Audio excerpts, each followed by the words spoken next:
అందుకని 25 ఏళ్ల వరకు బ్రహ్మచర్యం విద్యాభ్యాసానికే కేటాయించాలి. ఆ విద్యాభ్యాసంలో పూర్తిగా బ్రహ్మచర్యాన్ని పాటించాలి, ఆడ మగ కూడా. ఈవేళ జరుగుతున్న ప్రమాదమే, ఆడ మగ ఒక చోట చదువుకుంటున్నారు, బాగానే ఉంది. చదువు కంటే ఎక్కువ మిగిలిన వ్యవహారాలు ఎక్కువే. ఇదివరకు కళాశాలల్లో ఉండి ఇప్పుడు పాఠశాలకు కూడా బాకీ. ఇక ముందు బిడ్డలు పుట్టగానే ఆసుపత్రికి కూడా పాకుతాయి ఈ ప్రేమకలాపాలు. పుట్టగానే పువ్వు పరిమళించిందని పుట్టగానే వీళ్ళిద్దరూ ప్రేమించేసుకుంటారు బెడ్స్ మీదే, ఈ శిశువు ఆ శిశువు. ఆ పరిస్థితి చూస్తుంది. ఎప్పటికీ 9వ తరగతి 8వ తరగతికి బాకీగా కిందకి వెళ్ళమని ఏం లేదక్కడ. ఆ జాగ్రత్త పడాలి. అందుకే మన వాళ్ళు ఆడవాళ్ళకి విద్య నేర్పినా, మగవాళ్ళకి విద్య నేర్పినా, వీళ్ళకి విద్య ఇంట్లో నేర్పారు, వాళ్ళకి విద్య అరణ్యంలో నేర్పారు. ఎల్లాగా కలుసుకునే అవకాశం లేకుండా చేశారు. కలుసుకుంటే చదువు సాగదని బాగా తెలుసు. ఇప్పుడు కో ఎడ్యుకేషన్ అని పెట్టారు. పోయే మిగిలింది, ఎడ్యుకేషన్ పోయి. వీరు కో అన్నారు, వారు కో అన్నారు, ఇద్దరు ఎప్పుడో ఒక్కరో కో అన్నారు.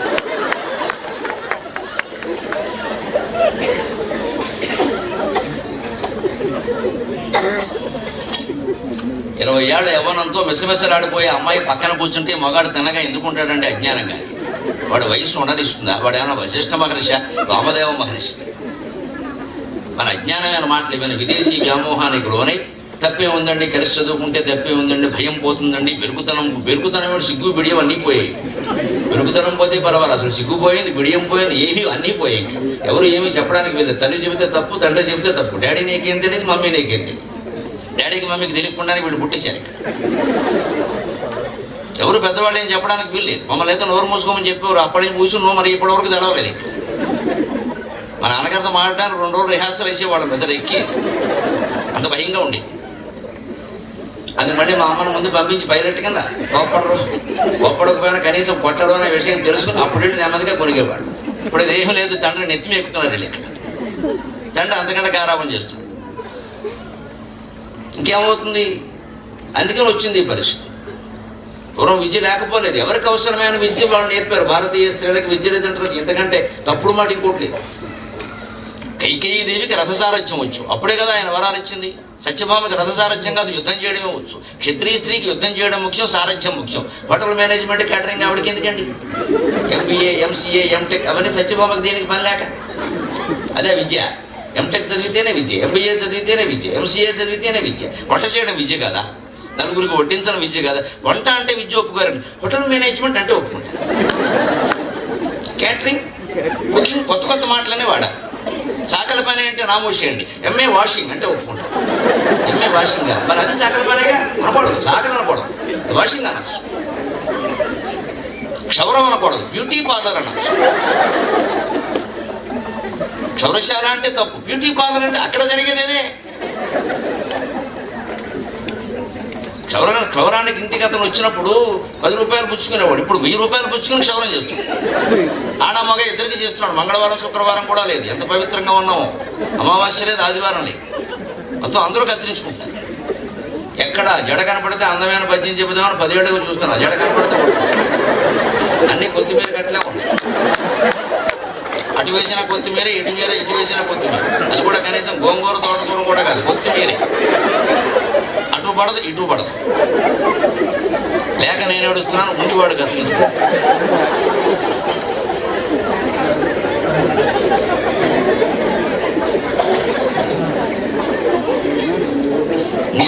ఉండి దరిద్రం అంటే అది ఇదే. లేక దరిద్రం మీద పర్వాలేదు, ఉండి దరిద్రం.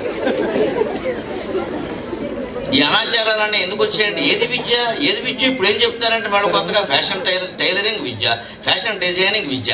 ఇదే పూర్వం మన వాళ్ళు ఇంట్లో కూర్చోబెట్టి కుట్టు పనులు నేర్పితే ఆడవాళ్ళని వంటింటి కుందేళ్ళు చేశారు, వ్యాఖ్యానం చేశారు. ఇప్పుడు వంటింటి కుందేళ్ళుగా కుంటింటి పందేళ్ళు అయ్యారు. ఇప్పుడు ఏమైనా చేసింది అంటే, నువ్వు ఇంగ్లీష్ పేర్లు పెట్టి బజార్లో నేర్పితే అది విద్య, ఇంట్లో మర్యాదగా నేర్పితే విద్య కదా. ఎంత అజ్ఞానం అంటే మంది. ఇంగ్లీష్లో నేర్పితే విద్య, సంస్కృతంలో నేర్పితే విద్య కదా. సంస్కృతం అంతా గుడ్డుమాసిన భాష అయిపోయిందా? మనకున్న భయంకరమైన అజ్ఞానం ఏమిటంటే, ఇంగ్లీష్ వాళ్ళ పాలన కారణంగా ఇంగ్లీష్ అంతా శాస్త్రీయం, సంస్కృతం అంతా హిందూ మతం. అది మతం. సంస్కృతంలో ఉంటే అది మతం, ఇంగ్లీష్లో ఉంటే మాత్రం అది శాస్త్రీయం. అది మతమైనా సరే, గుడ్డి మాట అయినా సరే, అది విజ్ఞానం. ఈ అజ్ఞానాన్ని ముందు భారతీయ మహిళలు పిల్లలకి నేర్పాలమ్మా. ఈ అజ్ఞానం నుంచి బయటపడమని నేర్పాలి. మన మాతృభాష తెలుగు అవుతుంది, మనం గౌరవించే భాష సంస్కృతం అవుతుంది. యావత్ ప్రపంచానికి మూలమైన భాష సంస్కృతం అవుతుంది. ఇంగ్లీష్ ఎక్కడి నుంచి వచ్చిందండి మన ప్రాణాలు చేయడానికి? ఇవాళ అది గొప్పదైపోయింది మొత్తం. అది ఒకటే వస్తే పర్వాలేదు, దాంతోపాటు చాలా వచ్చాయి. అది మొత్తం నాగరికతను ధ్వంసం చేసి, అందుకని ఇవాళ కుటుంబ వ్యవస్థ గురించి ధన్యో గృహస్థాశ్రమ అని హెడ్డింగ్ పెట్టి మాట్లాడుకోవాల్సి వస్తుంది మనం, ఓ శీర్షిక పెట్టి. లేకపోతే ఈ కర్మ ఈ దేశంలో గృహస్థాశ్రమం గురించి మొగాడు చెప్పడం పెట్టండి కర్మ, దీనికి ఆడాడు చెప్పుకోవాలి కదా. గృహస్థాశ్రమం అంటేనే ఆడది. గృహిణి గృహం వచ్చింది, గృహిణి పురుషగా వచ్చింది అని అవడం లేదు. గృహిణి గృహం వచ్చింది, గృహం అంటేనే ఇల్లా. ఓ ఇల్లా అని మాట్లాడాలి, నేను మాట్లాడటం ఏంటి? చెప్పవలసిన పరిస్థితి వచ్చిందా? అందుకని మనం అంతిమంగా నేర్చుకోవాల్సింది ఏంటంటే, కుటుంబ జీవనం ద్వారా మళ్ళీ జగమెల్ల ఒక్క పరమాన్నపు బిందువుగా కావచ్చు. అంతా ఒకటే, అంతా ఒకటే, అంతా ఒకటే, ఏకమేవ అద్వితీయం బ్రహ్మ. దానికి జీవితాన్ని 4 భాగాలు చేసి 25 ఏళ్ళు ఆడ మగ ఇద్దరిని ఎవరికి ఎక్కడ వీలైతే ఎక్కడ తల్లిదండ్రుల ద్వారా కానీ ఆచార్యుల ద్వారా కానీ రకరకాల పద్ధతుల ద్వారా అన్ని శాస్త్రాలు నేర్చుకోమని చెప్పారు. ఎవరిని అభ్యంతరం చెప్పారు. యవ్వనే విషయేషిణాం. ఆ తర్వాత గృహస్థాశ్రమంలో ప్రవేశించి 25 ఏళ్ల పాటు సమస్త భోగాలు అనుభవించమని చెప్పారు. ఆ భోగాలకు అవసరమైనటువంటి శృంగార సంబంధమైన భంగిమలు వివరిస్తూ 84 భంగిమలు వివరిస్తూ వాత్స్యాయన కామసూత్రాలు రచించిన ఏకైక జాతి అభ్యుదయ జాతి భారత జాతి. ఆశ్చర్యకరమైన విషయం ఏంటంటే 84 భంగిమలు శృంగార భంగిమలతో వర్ణించి రచించిన వాత్స్యాయన కామసూత్రాలు రచించి ప్రపంచ ప్రసిద్ధిగాంచినటువంటి వాత్స్యాయనుడు ఆజన్మ బ్రహ్మచారమ్మ. ఆశ్చర్యకరమైన విషయం ఇది. ఆయనకి స్త్రీ స్పర్శ తెలియదు, ఎలా ఉంటుందో తెలియదు. ఆయన కామసూత్రాలు రచించాడు. అది నా భారతదేశం, అది నా భారతదేశం. యోగ దృష్టి, యోగ దృష్టి.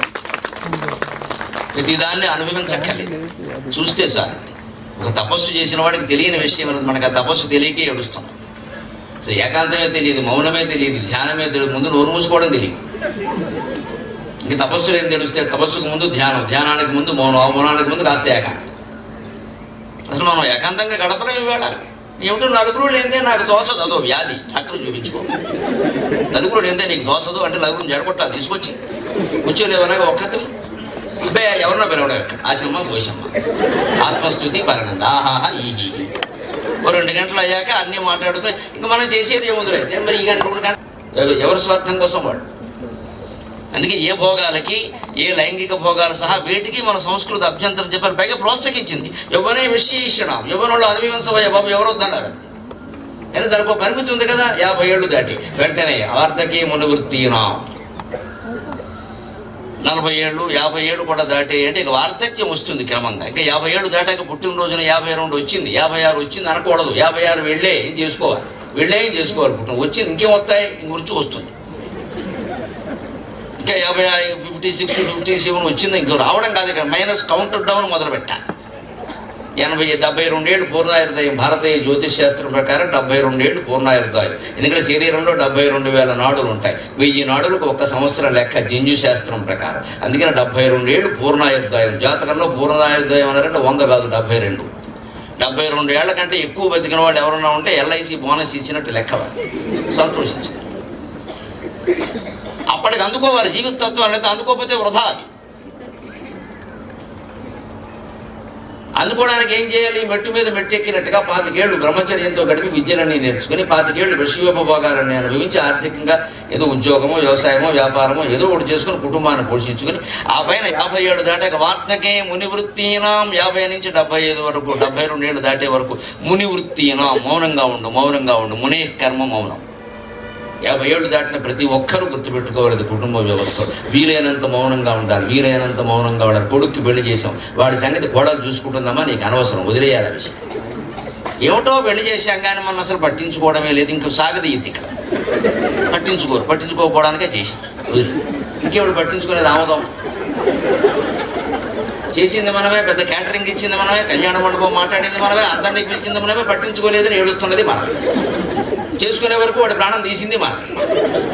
ఒకటి వాడికి ఏదైనా 30 ఏళ్ళు వచ్చి ఆలస్యం అయితే ఇంకెప్పుడు రా అని తెరవేసి చేసేసింది మనం. కోడలు రాగానే 10వ రోజున గొడవట్టేసింది మనం. ఇదంతా అహం అండి. అత్తైనా కోడలైనా అల్లుడైనా తోడలుడైనా ఎవరైనా రాజకీయ నాయకుల పదవులు సహా సమస్తం అహం అండి. దీని వెనకాల ఉండేది అహం. నేనుండాలి. ఒక పెద్ద నాయకుడు తన పార్టీ వాళ్ళకి చెబుతూ ఉంటాడు కూర్చోబెట్టి, పార్టీలో వాళ్ళందరూ ఒక కుటుంబంలో ఉండాలి. ఈయన మాత్రం కుటుంబమే పార్టీ అనుకుంటాడు. ఇక అక్కడి నుంచి రుజుతానులే. ఖచ్చితంగా మనం ఒకటి అనుకుంటాం అంతే. ఇక్కడ వేదంలో ఇప్పుడే చెప్పారు, ఇవన్నీ పనికిమాలిన ఆనందాలు అయ్యా.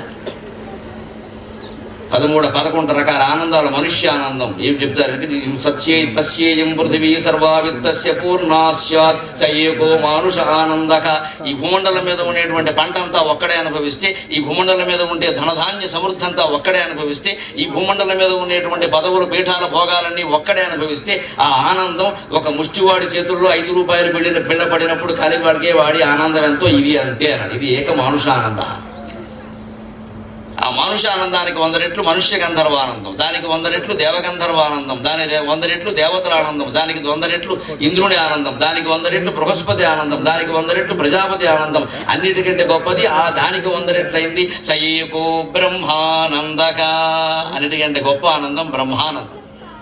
అందుకే లలితా సహస్రంలో స్వాత్మానంద లవీభూత బ్రహ్మాద్యానంద సంతతికి చతుర్ముఖ బ్రహ్మానందం సహా అన్ని ఆనందాలు కూడా ఆత్మానందం ముందు దిగదుడిపోయారు. మనిషి అంతిమంగా ఆత్మానందాన్ని పొందాలి తప్ప ఇంక ఏ ఆనందాలు పొందినా అవి ఆనందాలు కావండి. దానికోసం చేయవలసిన అభ్యాసం 25 ఏళ్ళు శాస్త్రాభ్యాసం చేయాలి. 25 ఏళ్ళు కుటుంబం ఏర్పాటు చేసుకుని దానికోసం కష్టపడడం, పిల్లల్ని పెంచడం, చేయడం అన్నీ చేయాలి. అప్పుడు కానీ వేదాంతం వంట పట్టదు. 100 వేదాంత గ్రంథాలు చదివినా అర్థం కాని వేదాంతం 10 ఏళ్ళు కాపురం చేయగానే ఇద్దరికి కాదా. అటువంటిప్పుడు 80 ఏళ్ళు కూడా ఎంగులకి అవమానమేది. అంటే మనం ఉన్న స్థితిని ప్రేమించలేకపోతున్నాం, లేని స్థితిని కోరుతున్నాం. జీవితంలో దరిద్రానికి మొత్తం ఇది ఎక్కువ. నువ్వు వృద్ధుడని చెప్పు, వృద్ధుడుగానే బతుకు.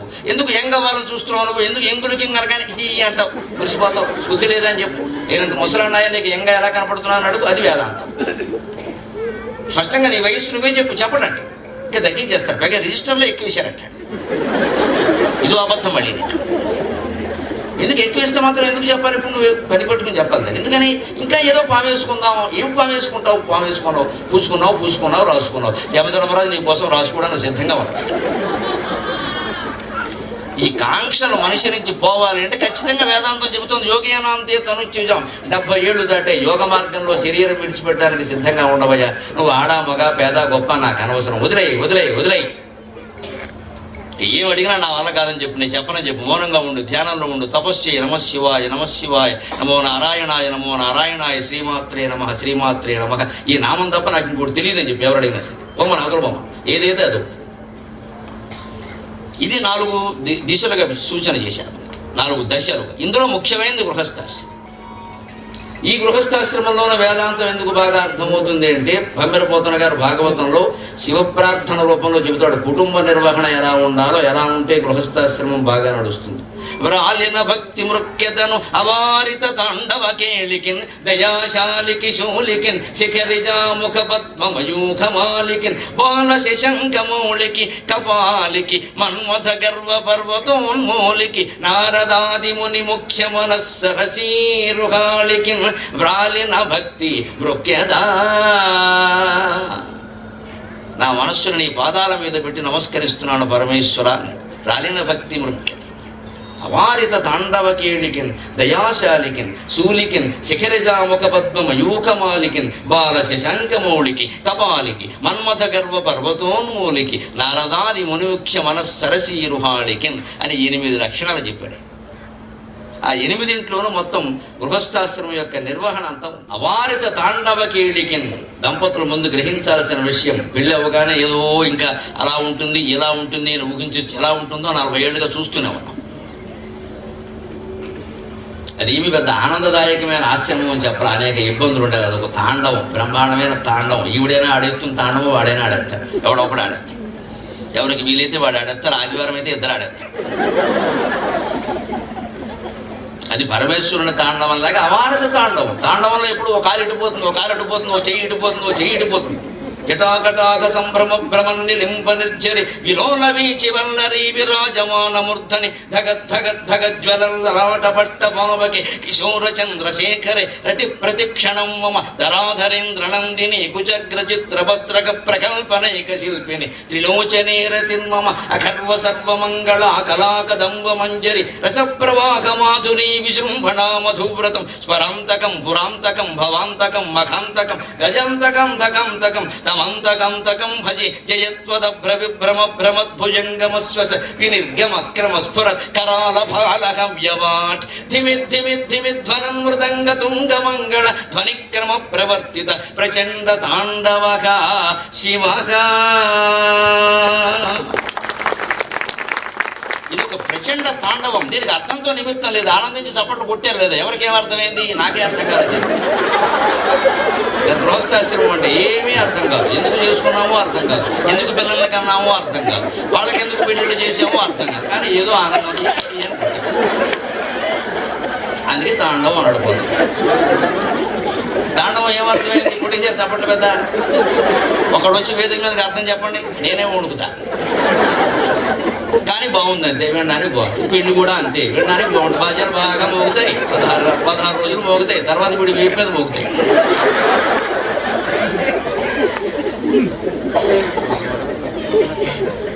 అదే గృహస్థాశ్రమం. తాండవం వెళ్ళారు. తాండవం బ్రహ్మాండమైన తాండవం అయిపోతుంది. అఖండ తాండవం. జాగ్రత్తగా ఉండి, బీ ప్రిపేర్, తయారుగా ఉండి. దాన్ని తప్పించుకుందామని చూడక. భారత తాండవ కేళికి దయాశాలికి, అందులో తల్లిదండ్రులు ఇద్దరు ఎలా ఉండాలంటే దయాశాలురై ఉండాలి. లేకపోతే పిల్లలతో సరిగ్గా ఉండలేరు. పసిపిల్లల పట్ల చాలా దయగా ఉండాలి. 5 ఏళ్ల వరకు పిల్లాన్ని దేవుళ్ళ చూడమన్నారు. దైవవత్ పంచవర్షేషు దశవర్షేషు దాసవత్ ప్రాప్తేతు షోడశే వర్షే పుత్రం మిత్రవదాచరే. శాస్త్రం చాలా స్పష్టంగా చెప్పింది. ఇది అనుసరించకపోవడం వల్లే మనం దుఃఖపడతాం. శాస్త్రం తెలియక కాదు, అనుసరించకపోవడం వల్ల. దైవవత్ పంచవర్షేషు 5 ఏళ్ళు వచ్చే వరకు అమ్మాయినైనా అబ్బాయినైనా దేవుడికి సపర్యలు చేసినట్టు చేయాలి. వాడికి సేవలు చేయాలి. షోడశోపచారాలు. కాళ్ళు కడగడం అంటే పాద్యం అనుకోవాలి, చేతులు కడగడం అంటే అర్ఘ్యం అనుకోవాలి. హస్తయో అర్ఘ్యం సమర్పయామి, పాదయో పాద్యం సమర్పయామి. అన్నం పెడుతున్నామంటే నైవేద్యం సమర్పయామి. ఓ కుంభం లాగిస్తాడు అనుకోవాలి. అంటే వాడికి పడుకోబెడుతున్నామంటే పవడింపు సేవ అనుకోవాలి. వెంకటేశ్వర స్వామి వాడిని అంటే పాట పాడాలి. వాడికి స్నానం చేస్తుంటే అభిషేకం అనుకోవాలి. బట్టలు దొడుకుతుంటే వస్త్రం యుగం సమర్పయామి అనుకోవాలి. వాడు ఎలా ఉన్నాడని వాడు చుట్టూ తిరుగుతుంటే ప్రదక్షిణం సమర్పయామి అనుకోవాలి. దేవుడికి ఉపచారాలు చేసినట్టే భావించాలి. 5 ఏళ్ల వరకు పిల్లల్ని, ఆడపిల్లైనా మగపిల్లడైనా అలాగే పెంచాలి. వాళ్ళు ఏం చేసుకోలేరు, వాళ్ళకి తెలియదు. ఇక తల్లి తండ్రి స్వయంగా చేస్తుంటే ఆ మృదుస్పర్శ కారణంగా, ఆ ఆర్ద్రత కారణంగా ప్రపంచంలో వారెవరికి అపకారం చేయరండి. 8 ఏళ్ల లోపు తల్లిదండ్రుల యొక్క మృదుస్పర్శ అందుకున్న పిల్లలెవరు హత్యలు చేయరమో, అత్యాచారాలు చేయరు. అనుమానమే లేదు ఆ విషయం. హత్యలు చేయరు, అత్యాచారాలు చేయరు. వాళ్ళకి ప్రేమ స్పర్శ తెలుసు. ఈ రాక్షస ఆలోచనలు వాళ్ళకి రావు. ఇవాళ ఎందుకు వస్తున్నాయంటే 3 ఏళ్ళు దాటకుండా తీసుకెళ్ళి స్కూల్లో బారేస్తున్నారు, హాస్టల్లో బారేస్తున్నారు.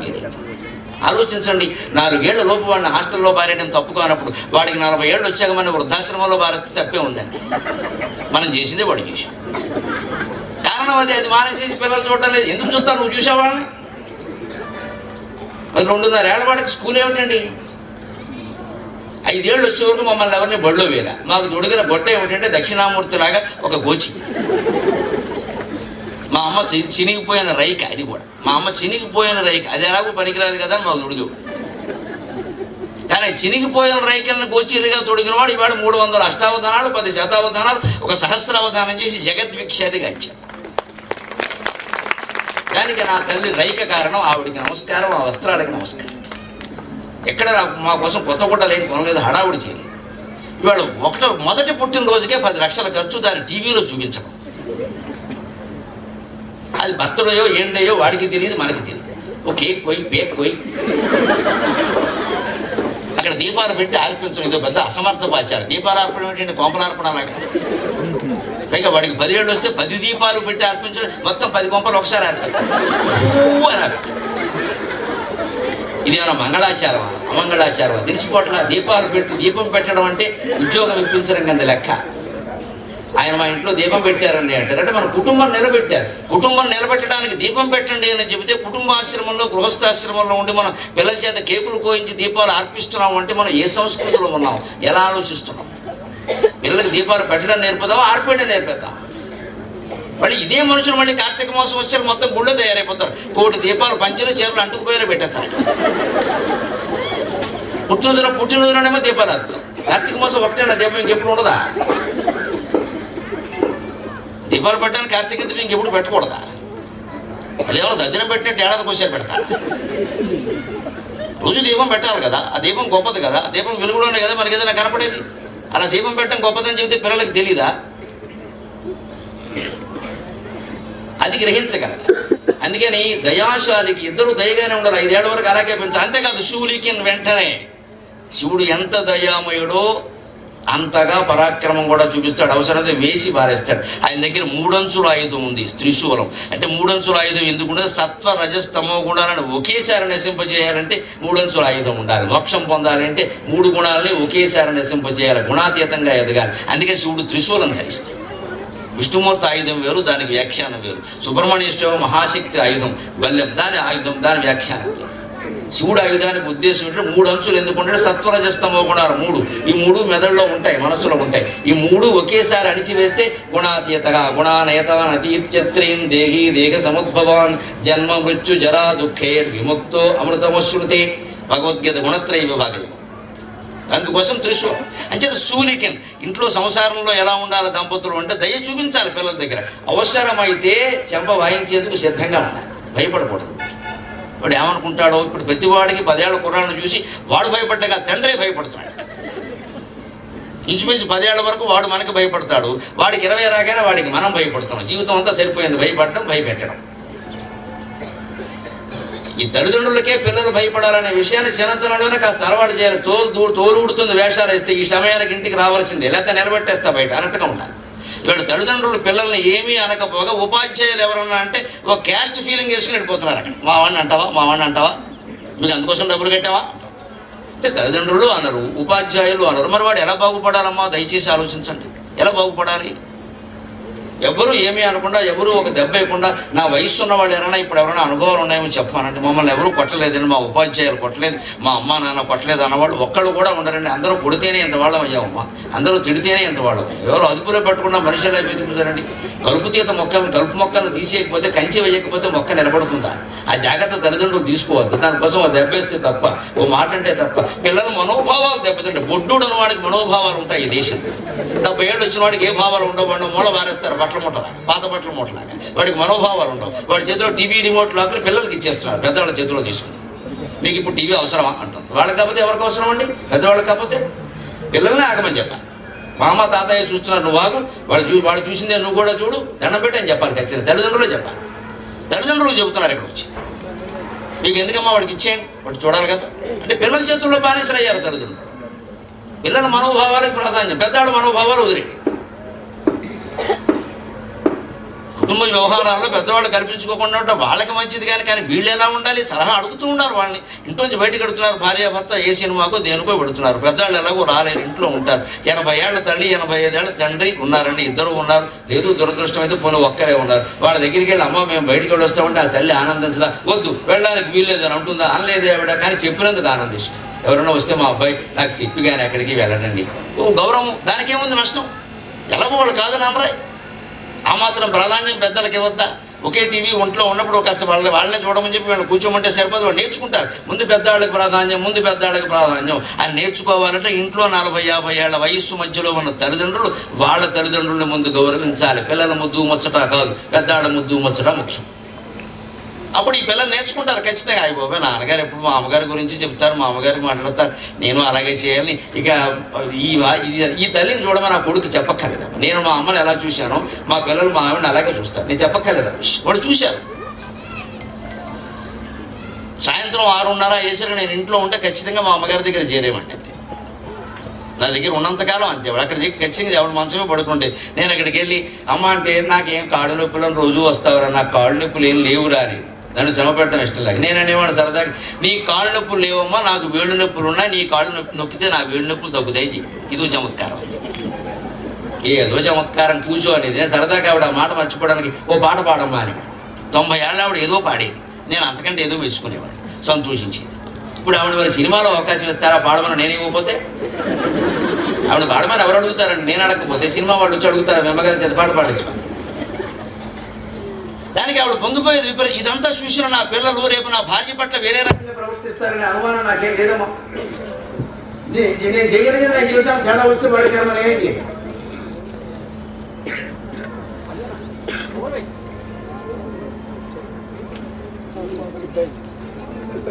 అందుకని దయాశాలికి శూలికి అవసరమైతే శూలిని జరిపించడానికి సిద్ధంగా ఉంటాయి. శిఖరజాముఖ పద్మమయూఖమాలికి భర్త ఎలా ఉండాలో చెబుతున్నాడు ఈ పద్యంలో పోతన గారి ఈ మాటలో ప్రత్యేకంగా. శిఖరిజ అంటే పార్వతీదేవి, ముఖపద్మమయూఖమాలికన్, ఆవిడ ముఖం పద్మం లాంటిదైతే దానికి సూర్యకిరణంలో ఉండేవాడు శివుడు. అంటే సూర్యకిరణాలు పడగానే పద్మం వికసిస్తుంది. అలాగే భర్తను చూడగానే భార్య ముఖం వికసించాలి. వచ్చాడు రా బాబు చంపుకు తింటాడు అన్నట్టుగా ఉండకూడదు. వికసించాలంటే సహజంగా వికసించాలి. అంతేకాని ఆలోచించగా వికసించమని చెప్పాను 4:30కి వికసించాలి. 4:30 టైం పెట్టుకుని వికసిస్తారా? శాస్త్రంలో చెప్పారు వికసించాలి, సాయంత్రం వికసించాలంటే కుదరదు. ఈ భర్త ప్రేమ అలా ఉంటే తప్పకుండా వికసిస్తుంది.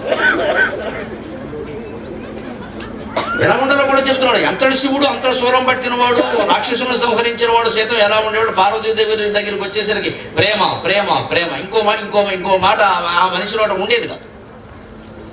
ఏమిటో నా కోసం చూస్తూ అలా ఉండిపోయాను, 2 మెతుకులు తినేయాల్సింది అంటే ఇప్పుడు సంతోషిస్తా. ఎలాగో తినవు కానీ సంతోషిస్తారు. అనకపోగా ఒకవేళ పొరపాటు తిన్నట్టు తెలిస్తే ఆడాడు మారిపోయారు. ఈ కాలంలో మా అమ్మ ఎలా ఉండదంటే నేను లెక్చర్ ఇక్కడ వీళ్ళమ్మ గురించి. వీళ్ళమ్మ చచ్చిపోయి 10 ఏళ్ళు లేదు. ఎందుకు ఈ లెక్చర్ పండి పెళ్ళంతో బంధం చెడిపోవడం. మా అమ్మ అస్సలు తినేది కాదు, మా నాన్నగారు తినకుండా. అంటే నువ్వు కూడా తినద్దని చెప్పడమేగా, అంత ప్రమాదమా? ఇప్పుడు పాతివ్రత్యానికి ఏమైనా భంగం వచ్చిందా ముందు తింటే? ఆ మాట భర్తే అంటే ఇంతసేపు ఎందుకు తినేపోయావా, నేను బయటికి వెళ్ళాను, ఏవో సభలు నా గొడవలు నాకుంటాయి, నీకెందుకు, నువ్వు 2 మెతుకులు తినేయంటే సంతోషిస్తారు కదా. ఎలాగో తినరండి, తినలేరు కానీ అంటే ఆనందిస్తారుగా. నష్టమేముంది? ఆ మాట వాళ్ళ నోట రావాలి కానీ నిబంధనలు శాస్త్రాలన్నీ మనం చెబితే అలాగే ఆడవాళ్ళకి, ఇంక మగాళ్ళకి ఏం లేవా? అందుకని శివుడు ఎలా ఉండేవాడు అంటే పద్మం వికసించడానికి సూర్యకిరణం ఎలా ఉంటుందో అలా ఉండేవాడే. అంత ఆనందంగా ఉండేవాడు. ఆయన చూడగానే వాడు ఆనందించాడు. బాలశశాంకమౌళికి పిల్లల్ని 5 ఏళ్ల వరకు ఇలాగే నెత్తి మీద పెట్టుకోవడం. బాలశశాంకమౌళి బాలచంద్రుడిని నెత్తి మీద పెట్టుకున్నట్టే గారాబం చెయ్యాలి. 5 ఏళ్ల వరకే చెయ్యాలి, గుర్తుపెట్టుకోవాలి. దైవవత్ పంచవర్షేషు. వెంటనే 6వ ఏడు వచ్చింది, పుట్టినరోజు జరపగానే మారిపోవాలి మనస్తత్వం. నెమ్మదిగా మార్చేయాలి. దశవర్షేషు దాసవత్. ఆ తర్వాత 10 ఏళ్ల పాటు 16, 17 ఏళ్ళు దాటే వరకు సేవకుల్లా చూడమన్నారు, అమ్మాయినైనా అబ్బాయినైనా. ఇక ఊరికే గారాబాలు, అమ్మ నువ్వు చదువుకొని పనులన్నీ నేను చేస్తా కుదరదు. పని మనిషి రాలేదు, నాతో పాటు అంటుతాం. తల్లి కూర్చోబెట్టి తోమించాలమ్మా. ఆడపిల్లైనా మగపిల్లడైనా ఇద్దరి చేత తోమించాలి. ఇవాళ ఆ భేదాలు ఏం పనికిరావు, ఇద్దరి చేత తోమించాలి. వాళ్ళకి చదువు ఎంత ముఖ్యమో తల్లికి సేవ చేయడం అంత ముఖ్యమన్న విషయం తెలియదు. అప్పుడు వాళ్ళు ఎదిగా కూడా అలాగే ఉంటారు. చదువే ముఖ్యం, నీ ర్యాంక్ ముఖ్యం, చదువుకోమని చెప్పాను కదా, నువ్వు ఎందుకు వచ్చావు, నీ ర్యాంక్ కోసమే నేను ఈ చాకరీ అంతా చేస్తున్నా. ఆ 3 ర్యాంకుకి నువ్వు ఇంత చాకరీ చేయాలా తల్లి? ఆ చాకరీ ఏదో దేవాలయంలో చేయి, మోక్షం వస్తుంది. ఎందుకు వచ్చిన చాకరీ? ఈ పిల్లకి ర్యాంక్ రావడం కోసం ఈ తల్లి జీవితం త్యాగం చేసేయాలి. అవసరం అది? నీకోసమే నేనంత చేసే మాటికి ఇది ఎప్పిపోటు ఇక్కడ. ఇక పిల్లకి అప్పుడు ఒత్తిడి మొదలవుతుంది. మా అమ్మ నా కోసం అన్ని త్యాగం చేసి మా నాన్నగారు అంతకంటే అప్పులు పాలైపోయారంటే ఇప్పుడు ర్యాంక్ ఒత్తిడి ఆ పిల్ల బుర్ర మీద పెరిగిందమ్మా. ర్యాంక్ వస్తుందో రాదో కానీ సీలింగ్ ఫ్యాన్ గురేసుకునే స్థితి వచ్చేస్తుంది. ఇంత ఒత్తిడి ఎందుకు పెంచాలి? అదే అంత అవసరం ఏముందండి? ర్యాంకు పాస్ అయితే సరిపోదా? 70% మార్కులు వస్తే సరిపోదా? అంటే మన ఇక్కడ ర్యాంక్ స్కూల్లో ఫస్ట్ ర్యాంక్ రావాలి, మనం పేరెంటంలో చెప్పుకోవాలి. ఇక్కడ నీ పేరెంటం కోసం నన్ను బలైపోమంటావా? ఇదేనండి బయలుదేరుతున్నది. ర్యాంకులు మాడితే ప్రోగ్రెస్ కార్డు పట్టుకురాగానే 60-70% మార్కులు వస్తే చాలండి, అభ్యంతరం ఏం లేదు. అంతకంటే అడగకూడదు అసలు కదా ఏ పరీక్షల్లో కూడా. 10వ తరగతి వరకు 60-70% మార్కులు వస్తే చాలు. ఫస్ట్ క్లాస్ దాటింది 70% వచ్చేది చాలమ్మా. 80 వచ్చినా సరే 90 వచ్చినా సరే ఈ యూనిట్ టెస్ట్లో ఇంత చేస్తే 3వ తరగతి పరీక్ష, అది కూడా ఏదో యూనిట్ టెస్ట్, అందులో 25కి 23 వచ్చాయి. Why didn't you get other 2? English ఒకటి దీనికి, అదేదో తెలుగులో ఏడవకుండా. ఇంకా 2 ఎందుకు తగ్గే? 2 ఎత్తేసరి 2 పెరుగుతాయి. 25కి 23 ఎవడికొచ్చాయమ్మా? నాకు రాలేదు. ఇన్ని గ్రంథాలు చదివేప్పటికో 1000 పుస్తకాలు పైన చదివేసి నేను తిక్కు పెట్టుకున్నాను. మా లైబ్రరీలో ఉన్నవి 1100 వరకు. ఇప్పుడు నేను ఎన్ని చదివాను లెక్క పెట్టా. 1075 పుస్తకాలు అయిపోయినాయి చదవడం. నా దగ్గర ఉన్న 1100 1075 అయిపోయినాయి నా దగ్గర ఉన్నవి. ఇంకా 25 ఉన్నాయి. ఇప్పుడు పుస్తకాలు లేక ఇబ్బంది పడుతున్నాను నేను చదవడానికి. అన్నీ అయిపోయినాయి. ఇంకా బయట పుస్తకాలు ఇంకో 3-4 వేలు ఉంటాయి. ఎవరి దగ్గర తీసుకున్నవి, క్లాసులో చదివినవి, పాఠాల కోసం చదివినవి, గ్రంథాలయంలో చదివి. నా సొంత గ్రంథాలయంలో నా ఇంట్లో ఉన్న 1160 పుస్తకాల్లో నేను 1120-30 వరకు చదివేసి ఇంకా 25-30 మించులు చదవడం. ఇన్ని చదివిన నాకు ఆశ్చర్యం ఏంటంటే 10th క్లాస్లో సహా, ఇంటర్మీడియట్లో సహా, డిగ్రీలో సహా ఏమీ ర్యాంకులు రాలేదమ్మా. పాస్ అవ్వడం కష్టమైంది. చెబితే బాగుంటుంది, పరుగు పోతుంది. కానీ సాధించవలసి సాధించాం. ఆ మార్కులు ఎవరో చోట్ల. ఇప్పుడు నన్ను ఉపన్యాసాలకు పిలిచేవాళ్ళు, అవధానానికి పిలిచిన వాళ్ళు మీరు 10th క్లాస్లో పర్సెంటేజ్ అని ఎవరు అడగలేదు. కనీసం ఎంఏ కూడా అడగలేదు. నువ్వు పాస్ అయ్యావా అని అడగలేదు. నా పేరు ముందు డాక్టర్ ఉంటుంది, నువ్వు PhD డాక్టర్, వైద్యం డాక్టర్ అని కూడా అడగలేదు. గౌరవిస్తూనే ఉన్నారు. గరికపాటి నరసింహారావు అంటే చాలా దానికి ముందు వెనక విశేషణాలు అవసరం లేదు. అందుకే ఇప్పుడు కొత్తగా ఓ పుస్తకం వేసాం, ఇష్టదైవం అని. మొత్తం దేవతా ప్రార్థనలన్నీ మొత్తం కుమారస్వామి సహా గణపతి, శివుడు, పార్వతి, సరస్వతి అందరి మీద నేను అప్పుడప్పుడు అలాంటి పద్యాలు ఒక 500 పద్యాలు ఉన్నాయి. ఆ పద్యాలన్నీ అందరికీ అందుబాటులో ఉండే గొళ్ళల్లో తెలుగు వినపడుతుంది. నా బాధ అది. సంస్కృతం, మరాఠీ, అన్ని హిందీ, ఉర్దూ, మనకి తమిళం కూడా వినపడుతుంది ఈ మధ్య బాగా గొళ్ళలో. తెలుగు ఒక్కటే ఇప్పుడు ఎక్కడ వినపడకుండా భాష తెలుగు ఒక్కటే. అది గుళ్ళో లేదు, మళ్ళో లేదు, బళ్ళో లేదు, తల్లి ఒళ్ళో కూడా లేదు. అందుకని నాకు చాలా బాధ కలిగి మా అమ్మవారి మీద, మా శివుడి మీద నేను అల్లుకున్న పద్యాలన్నీ కొన్ని ప్రార్థన పద్యాలు కదా అందరికీ ఉపయోగపడతాయని ఇష్టదైవం పుస్తకం వేసి అక్కడ పెట్టారు. స్టాల్లో సాగర ఘోష కావ్యం తాత్పర్యాలతో ఉంది, ఇష్టదైవం ఉంది. మా అమ్మ అని మా అమ్మగారి మీద ఇందాక పాడిన పద్యం సహా 100 పద్యాలన్నీ అర్థాలతో సహా ఉన్నాయి. ఆ ఇష్టదైవం పుస్తకం మీద ఏదో మొదట అచ్చు మీద అమ్మవారు బొమ్మ వేశారు. అక్కడ నా పేరు రాసి పైన కవి, మహాసహస్రావధాని, డాక్టర్ ఇవన్నీ రాశారు. మామూలుగా ప్రెస్ వాళ్ళు వేస్తారు కదా. నేను పిలిచి ఇవన్నీ అవసరం లేదు, అమ్మవారి పాదాలకు అడ్డంగా ఉన్నాయి, ఇవన్నీ పెడితే పాదాల దగ్గర వేసావు కదా, పాదాల దగ్గర ఆ పేరు ఒకటి చాలా, పుస్తకం ఎవరిదంటే తెలియాలి కదా. అందుకని గరికపాటి నరసింహారావు సార్ ఇవన్నీ తీసేయాలి. నాకు ఈవేళ భగవంతుడి దేవల్ల భక్తి వల్ల పెరిగింది ఏమిటంటే ఈ కిరీటాలు ఏమీ అవసరం లేదు, ఆ పేరే చాలా ఎక్కువ చాలు, ఇంకేం అక్కర్లేదు. దానికి తోకలు కిరీటాలు అవసరం లేదు. క్రమంగా వయస్సు ఎక్కువ అవుతున్న కొద్దీ మనిషి వీటిని వదిలించుకుందుకు సిద్ధంగా ఉండాలి. నన్ను ఎప్పుడో 10 బిరుదులు పెట్టలేదు, బయోడాటా అంతా చదవలేదు, నన్ను సగౌరవంగా పిలవలేదు, ఇవన్నీ అక్కర. మనం ఏం మాట్లాడామనేదే ముఖ్యం. ఆ దానికి రావాలి, ఆ వైరాగ్యానికి రావాలి. ఇంకా మర్యాదలు ఏమిటి ఏవో ఉంటాయి, ఎవరు ఓపిక మేరకు వారు చేస్తారు. అందుకే ఆ పుస్తకం మీద నేను తీసే మన ఫోటో కూడా వేస్తాం. ఇదివరకు పుస్తకాలంటి మీద వేసాం, ఓ భార్య పిల్లలు కూడా వేసాం. ఇంకెందుకు పెళ్లి చూపులైపోయి ఇప్పుడు ఎందుకని చెప్పాను. పెళ్ళి నేళ్ళని ఇప్పుడు కొత్తగా మన ఫోటో అవసరమా? నీకు నేను నచ్చాను, నాకు నువ్వు నచ్చావు, నచ్చకపోయినా చేసేది ఏం తీసేయి. ఇంకెందుకు ఈ ఫోటోలని ఏం వద్దు, ఒక పేరు ఏంటి, నా ఫోటో కూడా వద్దని చెప్తాను. అమ్మవారి ఫోటో వేశారు, వెనకాల దేవతల ఫోటోలు వేశారు. అంతకంటే ఏమిటి, అమ్మవారిలోనే అందరం ఉన్నాం కదా. ఇది క్రమంగా రావాలి. అందుకని డిగ్రీలు ముఖ్యం కాదు. అందుకని ఈ పిల్లల దగ్గర ఎప్పుడు కూడా 10 ఏళ్ళ దాసుల్లా చూడటం ర్యాంకుల గురించి కాదు, మార్కులు వస్తే చాలు. వాళ్ళకి అన్ని పనులు చెప్పండి, పని చేయడం కూడా ముఖ్యం అని చెప్పండి. బ్యాంకులకు పంపండి, కిరాణం కొట్టుకు పంపండి, పతంజలి స్టోర్స్కి పంపండి, అన్ని వాళ్ళనే తెమ్మనండి. లెక్కలు తెలుస్తే కనీసం అయిపోయింది. ఇంకొక మాట చెబుతున్నా, తల్లిదండ్రుల కోసం గృహస్థాశ్రమంలో పెద్దవాళ్ళు ఇబ్బంది లేకుండా, గుండెపోటు రాకుండా ఉండాలి అంటే ఒక్కటి నేర్చుకోవాలి. కష్టమైనా కానీ చెబుతా, నేను నేర్చుకుంటా, మీకు చెబుతా. పిల్లలకి 18 ఏళ్ళు దాటే అయిపోయింది. 18 ఏళ్ళు దాటిన వాడు ఎవడి మాట వినడు, ఎవడు చెప్పినా మారడు. వాడిని మార్చగలిగిన వాళ్ళు ఇద్దరు. ఒకటి వాడే, 2 దేవుడు, ఇంకెవరు లేరు. మా అబ్బాయి మాట వినడం లేదండి, వద్దు. ఇంకా చెప్పిన మాట వినడం వాడినే కొడుకు అంట, చెప్పిన మాట వింటున్నట్టు నటించేదాన్ని కూతురు అంట. పెద్ద తేడా.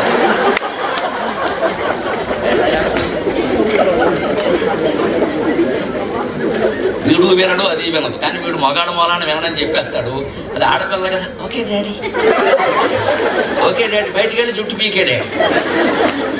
ఖచ్చితంగా అమ్మాయి అనుకున్నదో చేస్తుంది. నేను చెప్పింది విందుకే 18 దాటిపోయింది, ఇక్కడ 16 అయిపోయింది అప్పుడే. ఇప్పుడు స్మార్ట్ ఫోన్ కూడా చేతిలో పెట్టా. మొత్తం యమధర్మరాజు దున్నపోతుకి స్మార్ట్ ఫోన్కి తేడా. స్మార్ట్ ఫోన్ చేతిలో ఉందంటే యమధర్మరాజు వాహనం మన చేతిలో ఉన్నట్టే, అది ఎప్పుడు పిలుస్తుందో తెలియదు. అన్ని సమస్త ప్రపంచం అందులో ఉంది. వాడు చూడకూడదే చూస్తారమ్మా, చూడగలిగింది ఎందుకు చూస్తారు? స్మార్ట్ ఫోన్ చేతిలో ఉన్నవాడు ఇప్పుడు సత్యనారాయణ వ్రతం చేయి విధానం ఎట్లు చూడడమ్మా. సాంగత్యాలు పెంచుకోవడమే చూస్తాడు. ఇంకా సత్యనారాయణ వ్రతం వాడికి ఎందుకు ఆ వయసులో? అది మనమే జాగ్రత్తగా ఉండాలి. అందుకని 18 ఏళ్ళు 20 ఏళ్ళు వచ్చే వరకు సక్రమంగా వాడిని దాసుడిలాగే పెంచి హెచ్చరికలు చేసి అవసరమైతే ఒకటి అంటించి ఏదో ఒకటి చేసి మొత్తం మీద దారిలో పెట్టి ఇక పెట్టలేమనుకున్నాడు. మంచిది, 18 ఏళ్ళు దాటి 20 ఏళ్ళు దాటి లెక్క ప్రకారం ఓటు హక్కు ఇచ్చారు, అన్ని హక్కులు ఇచ్చారు. మంచిది బాబు, నీ జీవితం నీది, మేము సలహా చెబుతాం, విన్నావా మంచిది, వినకపోతే మరీ మంచిది, ఇంకా చెప్పక్కర్లేదు. ఆ సమయం కూడా జపం చేసుకోవచ్చు. ఈ తెగింపుకు తల్లిదండ్రులు రావాలండి, మొహమాటం లేకుండా చెబుతున్నాం, లేదా సంవత్సరాలు దెబ్బతింటాయి. ఇక అక్కడి నుంచి మా వాళ్ళు పెద్ద అయిపోయారండి, మాట అంటే వినరామా, ఎందుకు వచ్చిన గొడవది?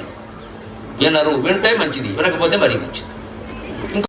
కౌన్సిలింగ్ అన్నాం, వారి దగ్గరికి వెళ్ళడం, వీరి దగ్గరికి వెళ్ళడం, సిట్టింగ్ అన్నాం, స్టాండింగ్ అన్నాం. 4000 4 సిట్టింగ్లు అయ్యాక 4000 పుచ్చుకున్నాక ఆయన ఏమంటాడు, మీ మైండ్ సెట్ మార్చుకోవాలండి. అది లేకే కదా ఎక్కడికి వచ్చింది. 4000 పుచ్చుకుని మైండ్ సెట్ అంటావేటి, మైక్ సెట్ లాగా. అది నువ్వు మారుతావో, నువ్వు చేయం మార్చడం. మరి అలాగని ఎవరన్నా కొంత సిద్ధాంతంలో వీళ్ళని ఆశ్రయించామనుకో, వాడు శుభ్రంగా దాంపత్య యాగం అని శుభ్రంగా యాగం చేయించి 3 లక్షలు కొట్టేస్తాడు. దానివల్ల వాళ్ళ దాంపత్యం బాగుంది, డబ్బులు బాగా రావడం, మన దాంపత్యం చేయడం, మన అప్పులు బాగా. వాళ్ళ ఆవిడ ఆయన ప్రేమించింది ఆ సిద్ధాంతం, ఎందుకంటే డబ్బులు బాగా వచ్చాయి. దాంపత్యానికి యాగం ఏంటంటే అర్థం లేని మాట సృష్టిస్తున్నారమ్మా. హిందూ సంస్కృతిలో దెబ్బతీస్తున్నారు. హిందూ జాగరణ శక్తులు మనమే జాగ్రత్తగా ఉండాలి. ఖచ్చితంగా హిందూ సంస్కృతిలో దెబ్బతీస్తున్నారు. గుడి నమ్మకాలు బాగా ప్రచారం చేసి యజ్ఞాల యాగాల పేరు మీద విపరీతంగా వసూలు చేస్తున్నారు. మొత్తం దెబ్బతింటోంది వ్యవస్థ. ఒకడు స్టోరీ టీవీలో రాగానే మొత్తం హిందూ ధర్మానికి మచ్చొస్తుంది, తలెత్తుకోలేకపోతాం. అందుకని వినరు. అందుకే చిన్నపిల్లలప్పుడు ఇలా చూసి 18 ఏళ్ళు 20 ఏళ్ళు దాటగానే వాళ్ళకి చెప్పు, సలహా చెప్పి, ఇక లేకపోతే విశాల భావంతో కలుపుకోగలిగావా కలుపుకో, లేకపోతే నీ దారి నువ్వు చూసుకోమని చెప్పి నీ ముక్తి నువ్వు చూసుకో, ఇక మాట్లాడు, వదిలేసే ఆ విషయం. అందుకే సరిగ్గా చివరొచ్చరికి యోగేనా అంతే తను చెయ్యమన్నారు. అందుకే ఇక్కడ చెబుతున్నాడు బాలశశాంకమౌడికి పిల్లల్ని గారాబం చేసేటప్పుడు చేయండి, గట్టిగా ఉండేటప్పుడు ఉండండి. అలాగే కపాలికి బిచ్చం ఎత్తుకునైనా కుటుంబాన్ని పోషించమన్నారు. అందుకని కపాలికి అని చెప్పాడు. శివుడు బిచ్చం ఎత్తుకున్నాడు. ఎవరి దగ్గర ఎత్తుకునేవాడమ్మా శివుడు? ఎక్కడ బిచ్చం ఎత్తేవాడు? ఆయన ఏ ఇంటికి వెళ్ళి బిచ్చం అడిగినట్టుగా ఏ పురాణాల్లో లేదండి. ఆయన బిచ్చం అడిగింది ఒకే ఒకరిని. భిక్షం దేహి కృపావలంబనకరి మాత అన్నపూర్ణేశ్వరి. ఎవరు అన్నపూర్ణేశ్వరి? ఆయన భార్య దగ్గర భిక్షాటం చేయడం తప్పే ఉందండి. మనం మాత్రం 1 గంట వేసి అన్నాల వాళ్ళ మీద కూర్చొని అన్నం పెట్టి అనలా. ఎవరిని అడుగుతాం? పక్కింటికి వెళ్ళి అడుగుతామా? భార్యను అడగకపోతే?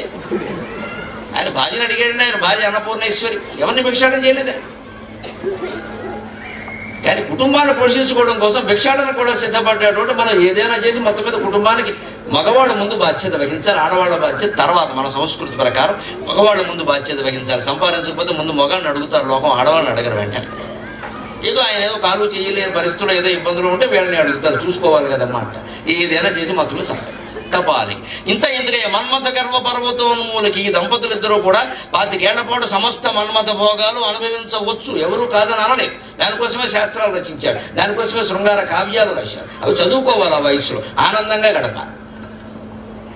ఒకే మనిషితో శృంగార జీవితాంతం ఆనందంగా ఉండాలి అంటే రకరకాల విషయాలు తెలియాలి. నేను సభలో చెబితే బాగుండదు, కానీ అనేక గ్రంథాలు ఉన్నాయి, ప్రబంధాలు ఉన్నాయి, కావ్యాలు ఉన్నాయి. దంపతులు కూర్చొని చదువుకుంటే ఆనందంగా ఉంటుంది. ప్రతిపదార్థ తాత్పర్యాలతో దొరుకుతున్నాయి. ఇవాళ ఆశ్చర్యపోక, ఆయాసపడక్కల దొరుకుతున్నాయి. ఇదంతా ఎందుకు? మళ్ళీ ఈ మన్మథ భోగాల్లో కూరుకుపోవడానికి కాదు. ధన్యో గృహస్థాశ్రమక. ఎప్పుడవుతుంది ధన్యం అంటే నారదాది మునిముఖ్య మనస్సరసీరుగాళికిన్.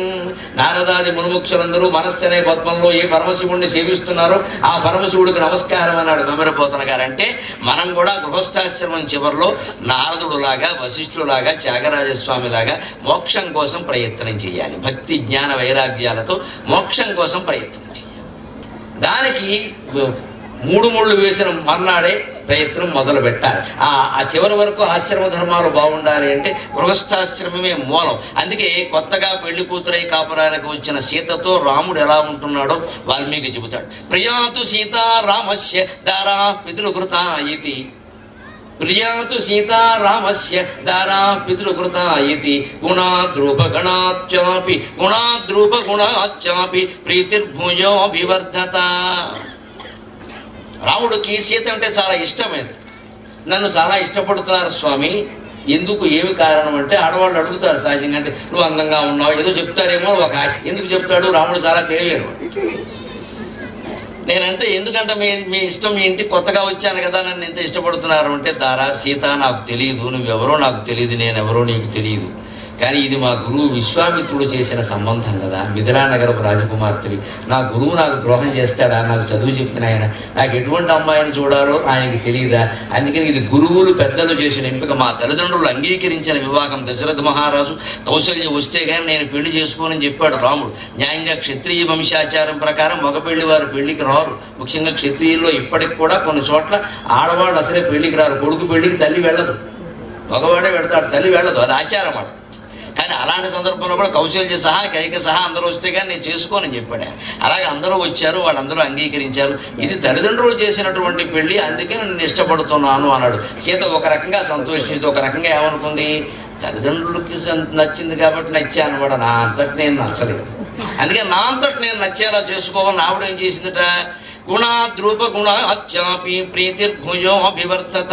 ముందు గుణంతో ఆకర్షించే ప్రయత్నం చేసింది, తర్వాత రూపగుణంతో కూడా ఆకర్షించే ప్రయత్నం చేసింది. మొత్తం మీద సంసారాన్ని స్థిరంగా నిలబడేలా చేసుకుంది. ఒక 4-5 ఏళ్ళు దాటగానే సీత, ఇదివరకు ఏదో నా తల్లిదండ్రుల కారణంగా నువ్వు నాకు నచ్చావుంటున్నా, లేదు ఇప్పుడు నీ కారణంగానే నువ్వు బాగా నచ్చావు అన్నట్టు రాముడు. ఇది ప్రయత్నం చేయాల్సింది.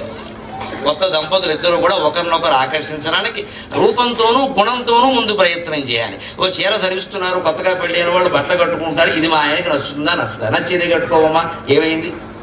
మగవాడైనా అంతే, ఓ ప్యాంటు చొక్కా లేకపోతే నా పోటీగాడు పంచే కండుగా వేస్తే ఓసారి వంటింట్లోకి ఒకసారి అయినా వేలాడ చూపించి కట్టుకోమంటావా అంటే ఏం పోయింది, వాడు చెబుతారుగా, అదే కట్టుకోవచ్చుగా, ఏదో ఒకటి కట్టుకోవాలిగా. ఆయన నాకు ప్రాధాన్యం ఇస్తాడు, నన్ను అడిగితే కానీ పంచి కూడా కట్టుకోవాలి, ఎంత ఆనందమో పరమానం వండి పెడతాను, ఏదో ఒకటి కట్టుకోవాలి కదా. ఇప్పుడు ఆవిడ మాట పక్కనట్టే చేయడం నా ఇష్టం, నువ్వు అవుతూ చెప్పడానికన్నా ఎందుకు ఇది, దీనివల్ల ఏం కలిసి వచ్చింది? అహంకారం తప్ప. ఒక వేషధారణ చేసినా సరే భర్తకు నచ్చుతున్నావా లేదా, భార్యకి నచ్చుతున్నావా లేదా అలా ఆలోచించాలండి. ఇవాళ పెళ్ళి అయిన ఆడవాళ్ళు చాలా మంది మగవాళ్ళు కూడా ఆలోచించేది వీళ్ళకి నచ్చడం కాదండి, బయటకు ఎడుతున్నాం కదా, లుకింగ్ బాగుందా, ఎవరు లుకింగ్ అమ్మా, ఎవరు చూడాలి, ఎవరు మెచ్చుకోవాలి, బయట వాళ్ళు మెచ్చుకోవాలా, భర్త కాదు మెచ్చుకునేది. భర్త కోసం వేషం వేస్తావు, బయట వాళ్ళ కోసమా? ఈ మాటలు చాలా తేడా. నీ భర్త నేను మెచ్చుకోవాలి, నీ భార్య నేను మెచ్చుకోవాలి, బయట వాళ్ళు ఎందుకంటే గొట్టంగాడు మెచ్చుకుంటే మెచ్చుకుంటారు, పోతే పోతారు, వాళ్ళు మెచ్చుకోవాలి, మనకి దేనికి? మన డ్రెస్ చూసి ఎవడో లైక్ పెట్టి బట్టల వేలు పైకెట్టాలా, మనకు అవసరమా? ఏం అవసరం అది? భార్య మెచ్చుకుంటే చాలు. బంగారంలో ఉన్నారండి, వేదిక మీద మాట్లాడుతుంటే అద్భుతంగా ఉన్నారని నా భార్య ఎదురుగా కూర్చుంటే నాకు అది గొప్ప సర్టిఫికెట్ అమ్మా, అంతకంటే కావాల్సింది ఏమిటి? అంతకంటే కావాల్సింది ఏమిటి? నువ్వు ఊళ్ళో వాళ్ళు ఎంతమంది అంటే మాత్రం నాకు ఏం ఉపయోగం అది? కానీ ఇప్పుడు అనుమానుడు వస్తే లేనిపోను కూడా అదేదో ఆవిడ అంటే సుఖమయ్యే, ఇది తన రూపంతో. అలాగే రూపం ఎప్పుడు నిలబడదు, ఎంత అందంగా ఉన్నా రూపం నిలబడదు. రాముడు సీత ఎవరైనా కానీ ఎవరి రూపం నిలబడదు. కాబట్టి గుణం శాశ్వతం. అందుకని గుణంతో ఆకట్టుకునే ప్రయత్నం చేసి, అందుకే సీతాదేవి సుందరకాండలో హనుమంతుడి దగ్గర బాధపడుతూ ఉంటుంది ఆవిడ, రాముడు మగవాడని నేను బాధపడడం లేదయ్యా, మొగుడని బాధపడడం లేదయ్యా, రామ వియోగానికి ప్రేమికుడయ్యా, గొప్ప ప్రేమికుడయ్యా, మా ఎప్పటి ప్రేమ కథ వ్యాయతి శలయేళ్ళు లేరుగు ఆకాశమెరుగు. విశ్వనాథ సత్యనారాయణ గారి కల్పవృక్షంలో చెబుతాడు, అద్భుతమైన మాట, తెలుగు పద్యంలో ఎంత అందంగా చెబుతాడో చూడండి. హనుమా శ్రీరాముడు కేవలం ఒక మగవాడని, ఒక భర్తని, ఒక రాజుని నేను ఆశించట్లేదయ్యా, ఒక ప్రేమికుడయ్యా. మా ఎప్పటి ప్రేమ కథ వ్యాయతి శలయేళ్ళు లేరుగు ఆకాశమెరుగు, నా ఇప్పటి దుఃఖ కథ వ్యాయతి ఈ అబ్ది ఎరుగు ఆకాశమెరుగు, నా మా ఎప్పటి ప్రేమ కథ వ్యాయతి శలయేళ్ళు లేరుగు అబ్ది ఎరుంగున్, నా ఇప్పటి దుఃఖ కథ వ్యాయతి నా ఇప్పటి దుఃఖ కథ వ్యాయతి ఈ అబ్ది ఎరుగు ఆకాశమెరుగు. మేము ఇప్పుడు ఎంత సుఖంగా హాయిగా వనవాసనప్పుడు గడిపామో ఇద్దరం ఆలు మగలం ప్రేమగా, అది ఈ శలయేళ్ళకి తెలుసయ్యా. శలయేళ్ళు లెరుగు అద్రిజరుంగున్, అక్కడ శలయేళ్ళకి తెలుసు. శలయేళ్ళు హాయిగా కాళ్ళు చాకుని కూర్చునేవారు రాముడు సీత ఇద్దరు కూడా. వాళ్ళ వయస్సు, ఆయన వయస్సు 25 ఏళ్ళు, ఆవిడ వయస్సు 18 ఏళ్ళు. ఆ సమయం వనవాస సమయానికి ఆయన వయస్సు 25, ఆవిడ వయస్సు 18, 7 ఏళ్ళు తేడా ఉంది ఇద్దరికి. వాళ్ళు అక్కడికి వెళ్ళి ఆనందంగా గడిపేవారు, కాళ్ళిలా తపతప ఆడించుకుంటాను. వేరే పని ఏం లేదు, ఈయనకి రాజకీయాలు లేవు, మంత్రివర్గం ప్రమాణ స్వీకారం ఏం లేవు, అసెంబ్లీ సమావేశాలు గొడవ లేదు, తలాక్ బిల్లు ఆమోదించడం అసలు ఆ గొడవ లేదప్పుడు. అందుకని సుఖంగా కాళ్ళు చెప్పేసి కూర్చున్నారు అక్కడ. ఈవిడ అంతకంటే సరదాగా గడిపేశారు, అందుకే దాంపత్యం నిలబడింది. అందుకే ఆవిడ చెబుతోంది అప్పుడు శలయేళ్ళు లేరు. అంతేకాదు అద్రి ఎరుంగు, ఆ చుట్టుపక్కల ఉన్న కొండలన్నీ ఉన్నాయి, వాటికి కూడా తెలిసి. ఇప్పుడు చూడండి విశ్వనాథ వారి కవిత్వం, మనిషి సుఖానికి దుఃఖానికి తేడా ఎలా చూస్తాడు. ఈవిడ ఎంత ప్రేమగా గడిపిందో భర్తతో ఎవరికి తెలుసునా, శలయేళ్ళకి తెలుసునా, కొండలకి తెలుసునా. నా ఇప్పటి దుఃఖ కథ వ్యాయతి, ఈ సుందరకాండలో ఈ రావణాసుడు రోజుకో రకంగా బెదిరిస్తూ ఉంటే భర్తను కోల్పోయి, బంధువులను కోల్పోయి, ఒక్కరిని దిక్కు మొక్కు లేకుండా బతకాలో చావాలో కూడా తెలియకుండా నేను ఏడుస్తున్న ఏడుపు ఉంది. ఈ ఏడుపు ఎవరికి తెలుసా అనమా, ఈ అత్తి ఎరుగు ఆకాశమెరుగు, సముద్రానికి తెలుసయ్యా, నా ఏడుపు ఆకాశానికి తెలుసయ్యా. ఆశ్చర్యకరమైన విషయం పోలిక. సుఖమేమో శలయేళ్ళకి తెలుసా, దుఃఖమేమో సముద్రానికి తెలుసా. అంటే మనిషికి గడిచిపోయిన సుఖం శలయేరులా ఉంటుంది, నడుస్తున్న దుఃఖం సముద్రంలా ఉంటుంది. అది విశ్వనాథ, అది జ్ఞానపీఠం. అంటే కవిత్వం అంత గొప్పది, ఎంత బాగా చెప్పాడు. మనిషికి ఎప్పుడు ఏంటి, ఎంత సుఖపడినా కూడా గడిచిపోయిన సుఖం ఉందే అది శలయేరులో ఉంటుంది, ఏదో చిన్నది లాగా. నడుస్తున్న దుఃఖం ఏదో ఉంటుంది, అది పెద్ద సముద్రంలో ఉంటుంది మీద పడిపోయినట్టుగా. నిజానికి ఏది ఒకటి, సుఖం దుఃఖం రెండు ఉండవు జీవితంలో ఎప్పుడు. రెండిట్లోనూ ఉన్నది ఒకే మాట. సంస్కృత భాష చాలా గొప్పది. సుఖం దుఃఖం మీరు గమనించండి, రెండిట్లోనూ ఉన్నది ఖం, సుఖం దుఃఖం. ఖం అంటే ఆకాశం, ఖం అంటే ఆకాశం. ఖే గచ్చేది ఇది ఖగ, ఖగ అంటే పక్షి, ఎందుకంటే ఆకాశంలో పెడుతుంది కాబట్టి. కమ్మంటే ఆకాశం, ఆకాశం అంటే ఆకాశం గగనం శూన్యం. అంచేది ఉన్న అనుభవం ఏదైతే ఉందో అది సుఖము కాదు దుఃఖము కాదు. నువ్వు సూ చేరిస్తే సుఖం, తూ చేరిస్తే దుఃఖం. ఏం చేరుతావో చేర్చుకో, అంతే సుఖం. ఇదే సుఖ దుఃఖాల సమన్వయం. ఏది సుఖం కాదు, ఏది దుఃఖం కాదు. ఒకటి క్లాసులో ఫస్ట్ ర్యాంక్ వచ్చిందండి, వాడు వెంటనే వెళ్ళి తల్లికి చెప్తాడు, నాకు ఫస్ట్ ర్యాంక్ వచ్చిందమ్మా ఎంసెట్లో, నాకు ఫస్ట్ ర్యాంక్ వచ్చిందమ్మా అంటాడు. వెంటనే పత్రికలు వాళ్ళని పిలుస్తాడు, వాడు ఓ స్వీట్ తీసి తల్లి నోట్లో పెడతాడు. పాపం అదే ఆఖరి ముద్ద, మళ్ళీ పెట్టాడు వాడు. ఈ తెల్ల మైకి మా వాడికి ఫస్ట్ ర్యాంక్ వచ్చింది, నాకు మెనపసోను నేను పెట్టి ఎవరు బాగా తీరు, తర్వాత ఇంకా పెట్టడే, వాడు ఎక్కడికో పోతాడు. అది వాళ్ళకి సుఖమేనండి, సుఖం అంటే చెప్తాం. మరి అలాగే వస్తుంది అనుకుని రాకుండా 1 మార్కులో ర్యాంకు పోయిన వాడికి దుఃఖమా కాదా?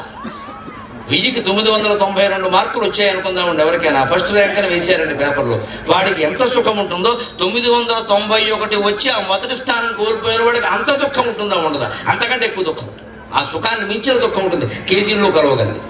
అందుకని ఎప్పుడూ మనిషికి సుఖం దుఃఖం అనేది లేదు, మన భ్రమ, మన మానసిక భావన మాత్రమే. రెండూ శూన్యాలే. మనమేదో కొన్ని ఆలోచనలు దానికి చేర్చడం వల్ల అది సుఖం అనిపించింది, కొన్ని ఆలోచనలు దీనికి చేర్చడం వల్ల ఇది దుఃఖం అనిపించింది. ఏం చేరుస్తావో నీ మనస్సులో ఉంది, యోగ వాసిష్టం స్పష్టంగా చెప్తాం. అందుకే మనస్సులో ఆపదలు దుఃఖాలు అని అంటే దాని గురించి యోగ వాసిష్టం ఒక మాట ఉంటుంది, దంపతులు గనక అనురాగంతో ఉండగలిగితే వాళ్ళని ఏమీ చెయ్యలేవు. నాథయో వ్యాధయో నైవ నాపదో నదురీతయక. యోగ వాసిష్టం నిర్వాణ ప్రకరణం ఉత్తరార్థంలో ఉంటుంది, అద్భుతమైన మాట. నాథయో వ్యాధయో నైవ నాపదో నదురీతయక కుర్వంతి మనసో బాధాం దంపత్యోరనురక్తయోగో. కుర్వంతి మనసో బాధాం దంపత్యోరనురక్తయోగో. దంపతులిద్దరూ అనురాగబంధంతో కలిసిమెలిసి ఉంటే వాళ్ళని నాథయక వ్యాధయక, అలాగే ఆపదక ఈతయక, ఇవి ఏమీ చేయలేడు. ఆది వ్యాధులు అంటారు. వ్యాధి అంటే శారీరక అనారోగ్యం, ఆది అంటే మానసిక వ్యాధి. ఆది వ్యాధులు అంటే అర్థం, వ్యాధి అంటే శారీరక అనారోగ్యం, జ్వరాలు కానీ ఇక క్యాన్సర్ల వరకు అన్నీ అందులోకి వస్తాయి. ఆది అంటే మానసికమైన బెంగ, ఏదో కోల్పోయామని, ఏదో రాలేదని, ఏదో వస్తుందేమో అని భయం, ఇవన్నీ మానసికం. దానికి మందు లేదు, వాళ్ళే వేసుకో. మనోవ్యాధికి మందు లేదని ఎందుకంటారంటే వైద్యశాస్త్రంలో మందు సమస్య కాదు, అది తగ్గదమ్మా, మనమే వేసుకోవాలి. మనం వేసుకుంటే మందు ఉంది, మనం దాన్ని మర్చిపోదలుచుకుంటే మర్చిపోవచ్చు, వదిలేదలుచుకుంటే వదిలేయచ్చు. కానీ చాలామందికి మనోవ్యాధి మనసు నీ చేతుల్లో ఉంది. నన్ను అడిగితే మనోవ్యాధిని భరించడం కంటే శారీరక వ్యాధిని భరించడమే కష్టం. ఎందుకంటే శరీరానికి ఏదో మొత్తం మోకాళ్ళు 2 నొప్పులు ఎట్టేయండి, నా మోకాళ్ళు బాగున్నాయి ఐ ఫీల్ వెరీ అంటే కుదరదు, పడతా పెడితే నువ్వు ఖచ్చితంగా మందులు వాడాల్సింది. మోకాళ్ళు నొప్పి పెడితే పరిగెడతానట పెట్టి నీ ఫీలింగ్ ఏం పనికిరాదు. అక్కడ మోకాళ్ళ నొప్పులకి ఏం వాడాలో అది వాడాల్సింది. శారీరక వ్యాధికి మందులు వాడి తీరాలి, మనోవ్యాధికి మందులు అవసరం లేదు, వాడినా దండగా. మనోవ్యాధి శాస్త్రజ్ఞులే చెబుతారు ఆ విషయం. ఎందుకు దండగా అంటే నువ్వు వేసుకోగలవు మందు, నువ్వు వేసుకోవట్లేదు. ఎందుకంటే నీకేదో కోరిక ఉంది, అది తీరలేదు, నీకేదో భయం ఉంది, అనవసరంగా భయపడుతుంది. ఈ 2 పోయేంత వరకు నీకు ఆ వ్యాధి తగ్గదు. ఇది నాకు అక్కర్లేదంటే ఆ క్షణం పోయింది. అందుకే నాకు మనస్సేం బాగుంటలా అన్నప్పుడు ఇంకోళ్ళని పిలవడం ఉందే, వాడిని మనస్సు కూడా పాడు చేయడం. అందుకంటే ఇంకోళ్ళని పిలవకూడదు, మన మనస్సుకు మనమే మందు తీసుకోవాలి. లేదా ఆ మందు వేయగలిగిన వాడిని ఎవడైనా మా పొట్టుగాడిని పిలిస్తే ఓ శ్లోకం చదివి మందు వేసేస్తే ఇదే శ్లోకం, అంతకంటే ఉంది, మీరు చదువుకున్నా వస్తుంది. అందుకే ఆది వ్యాధులు కానీ, అలాగే ఆపదక, ఎటువంటి ఆపదలు ఇంట్లో ఎవరికైనా అనారోగ్యాలు వచ్చి ఆపదలు వచ్చాయి, అందుకే ఆర్థికమైన ఇబ్బందులు వచ్చాయి. దంపతుల మధ్య ప్రేమ ఉంటే ఆర్థిక ఇబ్బందులు కావండి. ముఖ్యంగా ఆడవాళ్ళని మగవాళ్ళు బాగా ప్రేమగా చూసుకోగలిగితే, ఆర్థిక వ్యవహారం ఆడవాళ్ళ చేతుల్లో పెట్టేస్తే అద్భుతంగా నడుస్తున్న వాళ్ళు మొత్తం ఆటు అని బంగాళదుంపలు తక్కువ, ఉల్లిపాయలు ఎక్కువ వేసేస్తారు. దాన్ని బంగాళదుంపల వేపుడనే అంటారు. ఎన్ని వేసినా ఉల్లిపాయలు వేపుడు అంటారు. ఈ తిరిగితే ఆడదనుకుంటే మగాడు బంగాళదుంపలు వేపుడు చేస్తారు. ఏదో 2-3 అనుకుంటారు, ఇంటికి అనుకోకుండా 2 వచ్చారు. మీకు ఎందుకు, మీరు ఊరుకుంటే చూసుకుంటారు కదా, ఏం చేయదు, మొత్తం ఉల్లిపాయలు వేసేస్తుంది. నువ్వు 1,00,000 ఉల్లిపాయలు వేసినా, ఒక బంగాళదుంప వేసినా దాన్ని బంగాళదుంపలు వేపుడనే అంటారమ్మా, ఉల్లిపాయ వేపుడు అనరు. అది లెక్కేది శాస్త్రం. ఆ తెలివితేటలు ఆడవాడుకున్నాయి. అదే మగాడు పరువు తీయాలనుకుందనుకో, అందులో కాస్త ఉప్పు ఎక్కువ వస్తుంది, చస్తాడు. అంచేది ఆర్థికమైన ఇబ్బంది రాకుండా జాగ్రత్తగా ఉండాలంటే ఆడవాళ్ళని ప్రేమగా చూసుకుని ఆ బాధ్యతతో వాళ్ళతో పెట్టేసి, మొత్తం అమ్మాబాబుతో జీతం ఏమో 50,000 వచ్చింది, కానీ ఇల్లాలా ఏం చేస్తావో నాకు తెలియదు, 10,000 మిగిలాయి, అన్ని వాయిదాలు కట్టాల్సినవన్నీ కట్టేసా, ఇక 10,000 మీకు ఎందుకు అలా కూర్చోండి సోఫాలో పద్యాలు పాడుకుంటూ నేను చూసుకుంటానుగా అని మొత్తం మెయింటైన్ చేస్తాను. అంత తెలివితేటలు ఉన్నాయి. ఎందుకంటే మృత్యుకటక నాటకంలో సూత్రుడు చెబుతాడు తేడా తెలివితేటల గురించి. స్త్రియోహినామ ఖల్వేత నిసర్గాదేవ పండితాక, స్త్రియోహినామ ఖల్వేత నిసర్గాదేవ పండితాక పురుషాణంతో పాండిత్యం శాస్త్రైరేవోపదిశ్యతే. మగాడు పండితులు కావాలంటే 100 శాస్త్రాలు చదవాలి. కానీ స్త్రీల అదృష్టం ఏమిటంటే ఏమీ చదవకుండా బ్రహ్మదేవుడు వాళ్ళకి పుట్టుకతోనే బ్రహ్మాండమైన తెలివితేటలన్నీ ఇచ్చేశాడు. బ్రహ్మాండమైన తెలివితేటలు స్త్రీలకు సహజంగా పుట్టుకతో ఉంటాయమ్మా. ఎందుకంటే ప్రసవం భరించాలి, భయంకరమైన బాధ అది. అనుభవించిన వాళ్ళకి తెలుస్తుంది, మాకేం తెలుస్తుంది. ప్రసవం భరించాలి, రక్తస్రావం అయిపోతుంది, పిల్ల పుడుతుంది, తల్లి చచ్చిపోయే పరిస్థితులు చాలా ఉండేవి పూర్వం. అవి తట్టుకున్నారు వాళ్ళు. అంతకంటే కష్టమే ఉండదని అనుకుంటారు. ప్రసవం తట్టుకోవడం కష్టం. నా తల్లి 9 ప్రసవాలు భరించిందమ్మా. 9వ పిండం నేను బయటపడి ఇంతవాడిని అయ్యా. మరి 8 దగ్గర వాళ్ళు ఆపేసినా నేను వచ్చేవాడిని గదిలో. 9 ప్రసవాలు పడింది. 9 మామూలుగానే పడింది, సిజేరియన్లు లేవు, చచ్చినట్టు పడింది ఆవిడ. కానీ అంతటి కష్టం తట్టుకుంది కాబట్టి మేము పెట్టిన బాధలో తట్టుకుంది ఆవిడ. అందరు పెట్టిన బాధలో తట్టుకుని ఏముందిరా అని అలా అలవాటు మాకు వచ్చింది. జీవితం తేలికైంది. అందుకే ఆ తెలివితేటలో ఆ ఓర్పు సహనం భగవంతుడు స్త్రీకి సహజంగా ఇచ్చాడు. సూత్రకుడు మృత్యుగట్టిక నాటకంలో చెబుతాడు, నిసర్గాదేవ పండిత. సహజంగానే వాళ్ళు పండితులండి, వాళ్ళకు ఒక నేర్పక్కలది శాస్త్రాలు అన్నారు. వాళ్ళు బుద్ధి సూక్ష్మత పెట్టి ఆలోచిస్తే వెంటనే పరిష్కారం దొరుకుతుంది. బుద్ధిశ్చాపి చతుర్గుణాలు. మగవాళ్ళకంటే ఆడవాళ్ళకి 4 రెట్లు తెలివి ఎక్కువ ఉంటుంది. దుఃఖపడ్డామనే విషయం అప్పుడు సెలయేళ్లకు తెలుసు, కొండలకు తెలుసు. ఇప్పుడు ఎంత దుఃఖపడుతున్నాననే విషయం సముద్రానికి తెలుసు, ఆకాశానికి తెలుసు. అంటే సెలయేరు కంటే సముద్రం పెద్దది, కొండ కంటే కూడా ఆకాశం ఎత్తైనదే కదా. నా దుఃఖం చాలా ఎక్కువగా ఉందయ్యా, మరిచిపోయిన సుఖం తక్కువగా ఉందని చెప్పడం. దాన్ని హనుమంతుడు విన్నాడు, నవ్వుకున్నాడు. తల్లి ఎంత దుఃఖంలో ఉందో ఆయనకు తెలిసింది. తర్వాత ఆ దుఃఖం తీర్చాడు, అది వేరే విషయం. ఇంకొక మాట మనం 1-2 మాటలు చెప్తున్నా, 10 నిమిషాలు మనం సెలవు తీసుకుంటాం. ఇంకొక మాట మనం ముఖ్యంగా చెప్పుకోవాల్సింది, పిల్లల్ని పెంచేటప్పుడు కొనవలసిన వస్తువులు. మన వసుచరిత్ర కావ్యంలో భట్టుమూర్తి చెబుతున్నాడు, ఇవాళ వస్తువుల కోసం వేలకు వేలు ఖర్చు పెడుతున్నారు. ఇవాళ వాడు ఇంకా ఉయ్యాల్లోకి రాకుండానే వాడు ఉయ్యాల ఖరీదే 5,000 ఉంటుంది. రకరకాల వస్తువులు పిల్లల కోసం తయారు చేసి మమ్మీ డాడీ షోరూమ్ అని అమ్మేస్తున్నారు మొత్తం అంతా. పైగా పిల్లలు కొనమన్నా కొనకుండా ఉండలేరు. పైగా ఈ కొనేది ఏమిటంటే టెడ్డీ బేర్ అని ఎలుగుబంటి బొమ్మలు అన్నీ కొంటున్నారు. ఇప్పుడు వీడియో ఎలుగుబంటిలో ఉన్నాడు, బాల ఎలుగుబంటి, మళ్ళీ వీడికో ఎలుగుబంటి. వాడు దాన్ని పట్టుకుని ఎడుతూ ఉంటాడు. ఇక ఆ కొనేది కూడా రాముడు, కృష్ణుడు, సీత అందమైన బొమ్మలుగా, దశావతారాల బొమ్మలుగా, ఈ శనావతారాలన్నీ వస్తున్నాయి. చైనా వాడి బొమ్మలు, అది కూడా పోనీ భారతీయుడు బాగుపడలేదు దీనివల్ల. ఇవేవీ అవసరం లేకుండా పిల్లల్ని పెంచడం ఎలాగో కృష్ణదేవరాయల కాలంలో ఉండి భట్టుమూర్తి అని ఆయన వసుచరిత్ర కావ్యం రాశాడు. ఆ వసుచరిత్రలో చెబుతున్నాడు, ఒక నది శుక్తిమతి. కోలాహలుడు అని ఒక పర్వతాలు నదులు పక్కనట్టండి. కోలాహలుడు శుక్తిమతి. ఆయన వల్ల ఈవిడికి 2 పిల్లలు కలిగారు. ఆయన బాధ్యత లేని మనిషి పిల్లల్ని వదిలేసిపోయాడు. కానీ ఆ తల్లి పిల్లల్ని పెంచింది. తల్లికి బాధ్యత ఉంది. ఆ నదికి పుట్టిన పిల్లలిద్దరిని ఆవిడ ఎలా పెంచిందో చెబుతున్నాడు. మార్కెట్కి వెళ్ళలేదు, ఆంధ్రా బ్యాంక్ వాళ్ళని అప్పడగలేదు. ఆ 2 పిల్లలు నదిలో పెంచింది ఆవిడ. నదికి బయట వస్తువులు ఒక్కటి కూడా ఆశించలేదు. నదిలో ఉన్న వాటితోనే 2 పిల్లల్ని పెంచింది, పసిపిల్లల్ని, ఏ ఆపద లేకుండా. ఎలా పెంచిందో చెబుతున్నాడు కవిత్వం రూపంలో. జలకములార్చి పండు జలజచ్చద పాళిక గప్పి తమ్మి సంకుల తెలితే నెలుగునిడి కృందరగల్ కదడించు కల్వ తొట్టెలల కుమారు కూతును ఘటించి భజించు నదీలలామ కోమల కుముదాగ తాళిపుల మంజురవంబున జొలవాడుచు జలకములార్చి చిన్నపిల్లలకు స్నానం చేయించారు. నది కదా, నది నీళ్ళలోనే స్నానం చేయించి. తల్లి కాబట్టి జాగ్రత్తగా చూసుకుంది. పండు జలజచ్చద పాడిక గప్పి స్నానం చేయించగానే బిడ్డకి చలి వస్తుంది కదా, అందుకని తెల్ల తామరపు రేకుల్ని పెట్టి వాటిని తువ్వాలుగా పెట్టి తుడిచింది. ఎంత అదృష్టమో, టర్కీ టవల్ పెట్టి తుడవలేదు.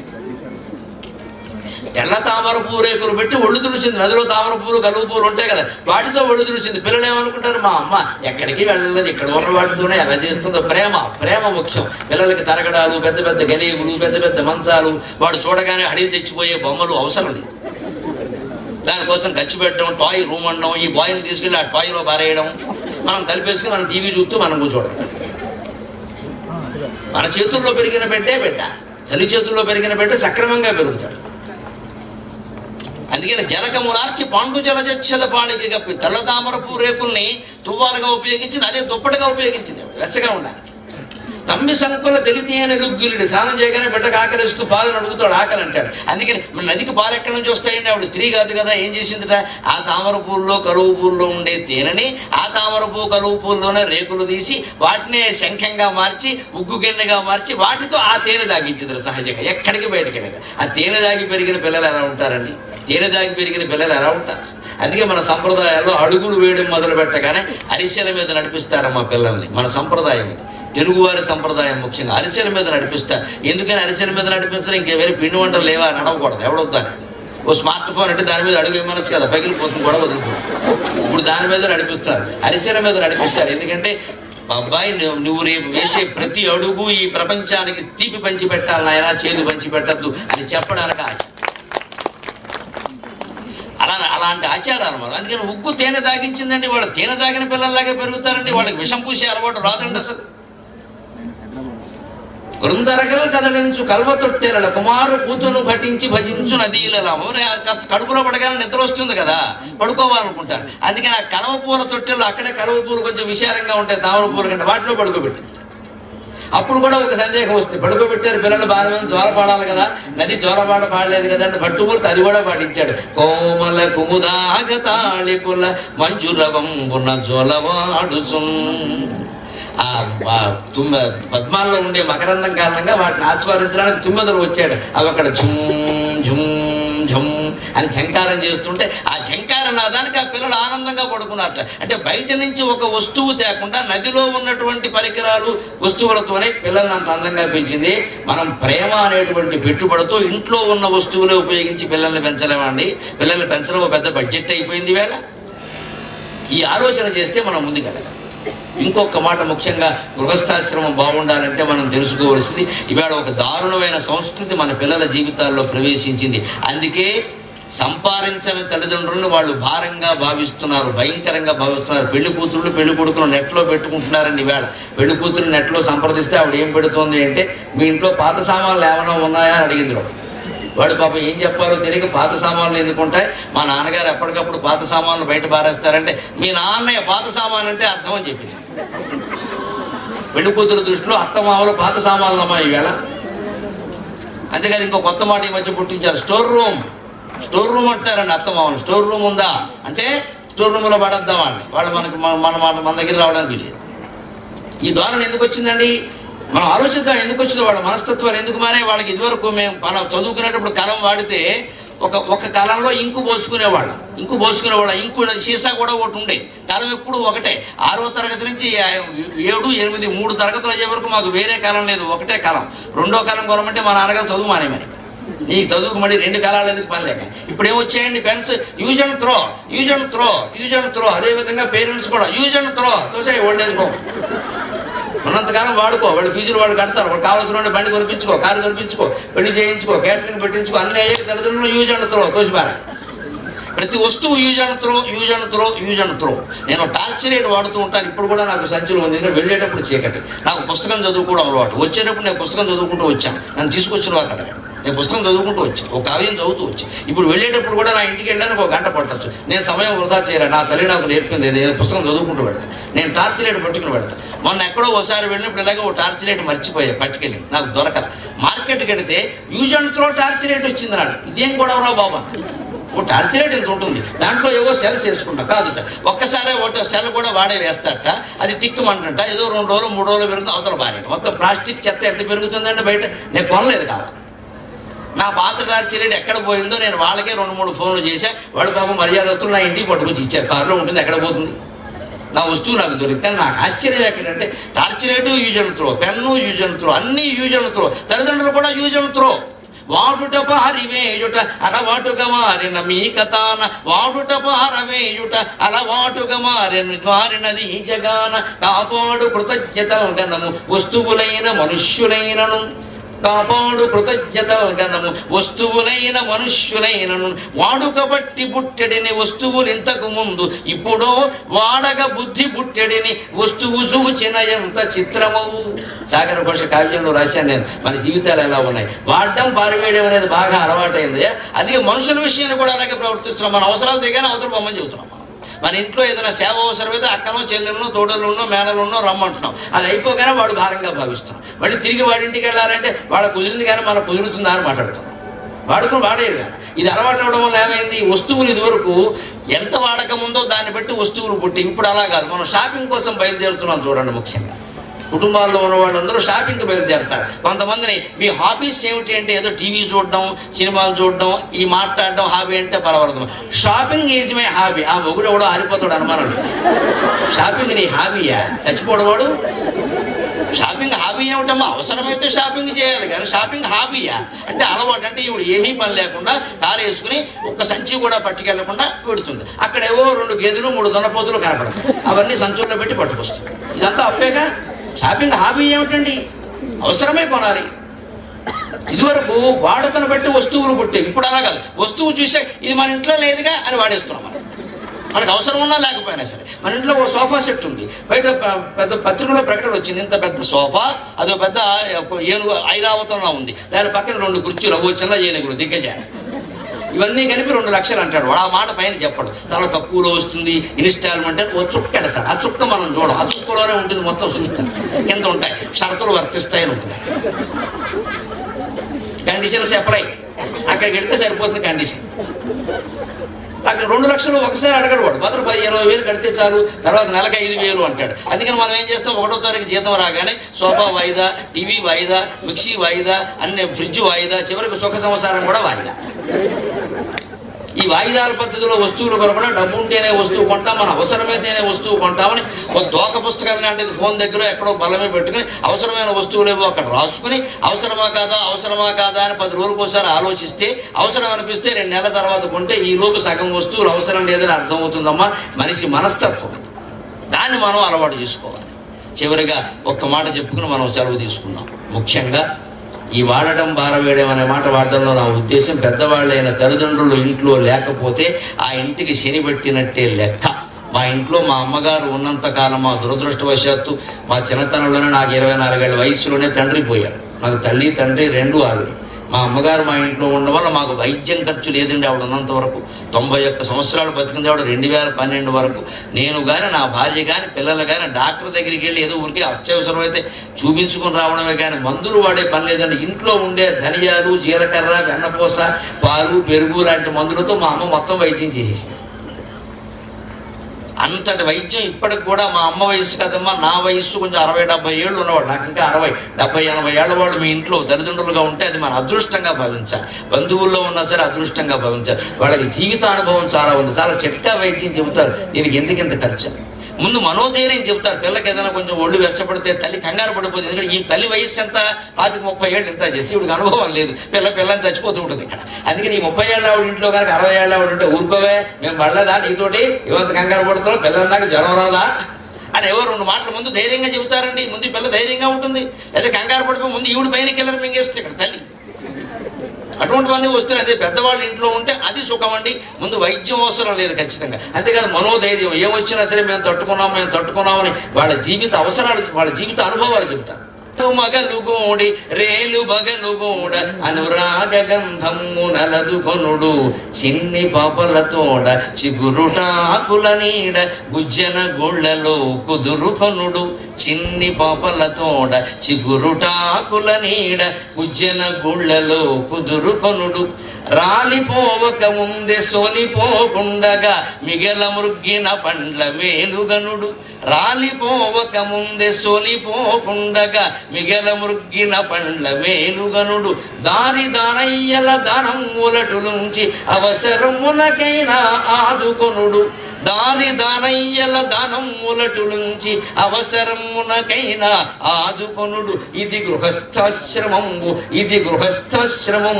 ఇది ఈ జగత్తు నిలిచియుండంగా పోసిన నీరు నారు ఇది గృహస్థాశ్రమంబు ఇది ఈ జగత్తు నిలిచియుండంగా పోసిన నీరు నారు ఇది ఏ ఆత్మసాక్షాత్కార పదపదమ్ము ఇది ఏ ఆత్మసాక్షాత్కార పదపదమ్ము ఒట్టిద నిజరుంగుము కాని పట్టుకొనుము. ఆలు మొదలు రాత్రి పగలు అనే భేదం లేకుండా కొత్త దంపతులు సరదాగా ఆనందంగా గడపాలి. పిల్లల దగ్గర అశ్లీల ప్రవర్తన, అసభ్య ప్రవర్తన పనికిరాదు, కానీ అనురాగం తప్పు కాదు. భార్యతో మాట్లాడేటప్పుడు పిల్లలు 7-8 ఏళ్ళు వయస్సు, 10 ఏళ్ళు 12 ఏళ్ళు వయస్సున్నా పర్వాలేదు, భార్య భుజం మీద చేసి మాట్లాడితే పిల్లాడు గ్రహిస్తాడు, నా భార్యతో నేను ఇలా మాట్లాడాలి. తప్పేం లేదు అందులో. భుజం మీద చేసారండి, ఏమైంది? 30 ఏళ్ల తండ్రి ఉండి 25 ఏళ్ల భార్య ఉంటే, వాళ్ళకి ఏదో 10 ఏళ్ల కొడుకు ఉంటే భుజం మీద చేసి మాట్లాడుతూ ఉంటుంది, భార్య భుజం మీద అనుకో ఎలా ఇలా మాట్లాడాలి. దాంట్లో తప్పేం లేదు, అందులో ఏమీ అసభ్యత లేదు. ఆ మాత్రం వరకు అనుమతిస్తారు, ఎవరైనా ఆనందిస్తారు కూడా. అలాగే పిల్లలు, చిన్నపిల్లలతో ఎక్కువ సమయం గడపాలి. ముఖ్యంగా 7-8 ఏళ్ళు వయస్సు వచ్చే వరకు ఎక్కువ సమయం పిల్లలతో గడపాలి. తర్వాత 80 ఏళ్ళు దాటిన తల్లిదండ్రులతో ఎక్కువ సమయం గడపాలి. అది వీళ్ళు చూస్తారు, ఇది వాడు చూస్తారు. చిన్నపిల్లల మాటలు తల్లిదండ్రులు శ్రద్ధగా ఉంటే రేపు పొద్దున వాడు నేర్చుకుంటాడు. నేను ఏం చెప్పినా మా అమ్మ నాన్న విన్నారు కాబట్టి వాళ్ళు చెప్పినట్టుగా నేను విని నడుచుకోవాలి అనుకుంటాడు. ఖచ్చితంగా మనస్సు మీద ప్రభావం ఉంటుంది. పిల్లలకి సమయం కేటాయించాలి. 3వ మాట, మిగల ముగ్గిన పండ్ల మేలుగురుడు. చెట్టు నుంచి పళ్ళు సహజంగా ఎప్పుడప్పుడు రాలిపోతాయి, కానీ రాలిపోయే ముందు సోలిపోకూడదు. వృద్ధులన్నాక ఇవాళ రేపు వెళ్ళిపోతారమ్మా, ఎప్పుడు ఉండేవాళ్ళు కాదు, కానీ వాళ్ళంతా వాళ్ళు వెళ్ళిపోవాలి తప్ప మన అశ్రద్ధ వల్ల వెళ్ళిపోయే పరిస్థితి రాకూడదు. వాళ్ళు ఏమాత్రం అలా కొడుకు కోడలు నన్ను అశ్రద్ధ చేశారని అనుకోకూడదు. అలాగే ఆర్థిక స్థితి ముఖ్యంగా గమనించాలి. ఆడ మగ అందరూ కూడా దానయ్యల దానమ్ములటి నుంచి అవసరమునకైనా ఆదుకున్నాం. మన ఆదాయంలో 4 భాగాలు చేయమని చెప్పింది ధర్మశాస్త్రం. ఇప్పుడు 4 భాగాల్లో 2 భాగాలు ఖర్చు పెట్టుకోమని చెప్పారు. దంపతులు సుఖంగా ఆనందంగా గడపడానికి 2 భాగాలు. 50,000 జీతం ఉంటే 25,000 1వ తారీఖు వచ్చేనట్టు ఖర్చు అయిపోవాలి. మిగిలిన 50,000లో 25,000 భవిష్యత్తు కోసం దాచుకోవాలి. అందులో పొలం దాచుకోగా డబ్బులు పెట్టి స్థిరాస్తులు 10 లక్షలు 15 లక్షలు దాటిందంటే పొలం కొందామా, ఇల్లు కొందామా, ఏదో స్థలం కొందామా, ఏదో ఆలోచించాలి. స్థిరాస్తులు పెరగాలి. ఈ చరాస్తులు మిగులుతాయని ఏం చెప్పలేము ఇక్కడ. అలా నెల వచ్చిన ఆదాయంలో 4వ వంతు దాచుకోవాలి. అంతేకాదు 4వ వంతు దాన ధర్మాలు చేయమని చెప్పిన శాస్త్రం. ఈ జన్మకు కాదు, వచ్చే జన్మకు పెట్టుబడి అది. మోక్ష మార్గం చూపించేది అది. సగం ఖర్చు పెట్టేసి మిగిలిన సగంలో సగం భవిష్యత్తు కోసం దాచుకో. బోళ్ళు అవసరాలు ఉంటాయి. ఆ సగంలో సగం సరిగ్గా భరతుడు భాగం, కైకేయి భాగం అంటారే, అది తీసుకుని నువ్వు దాన ధర్మాలు చేసుకో. అది భవిష్యత్తుకి వచ్చే జన్మకు పెట్టుబడి. ఈ రకమైన ఆర్థిక విధానాలు అవలంబిస్తే ఈ గృహస్థాశ్రమమే మనకి అంతిమంగా ఆత్మసాక్షాత్కార పదం. ఆత్మసాక్షాత్కారాన్ని కూడా కలిగించగలదు. దానికోసం ఏ సన్యాసం పుచ్చుకోవలసిన అవసరం ఏమీ లేదు. గృహస్థాశ్రమంలో ఉండే ఆ ఆనందంగా ఆనందో బ్రహ్మేతి విజానాత్ ఆనందా దేవ కల్విమాని భూతాని జాయంతి ఆనందేన జాతాని జీవంతి ఆనందం ప్రయంత్యభిషం విశంతి ఆనందో బ్రహ్మేతి వ్యజానాత్. అటువంటి ఆనందాన్ని మనం పొందొచ్చు, పరమాత్మ ఆనందాన్ని, స్వాత్మానందాన్ని. ఆ ఆనందో బ్రహ్మగా గృహస్థాశ్రమాన్ని గడపడానికి నా ఈ ప్రసంగం ఏమాత్రం ఉపయోగపడినా నేను ధన్యుణ్ణి. నాకు ఈ 4 మాటలు నేర్పిన మా అమ్మ ధన్యురాలు. స్వస్తి. సభ్యులకి విజ్ఞప్తి, అక్కడ నేను రచించిన పుస్తకాలు సాగర ఘోష, అలాగే ఇందాక చెప్పిన ఇష్టదైవం, అలాగే మా అమ్మగారి మీద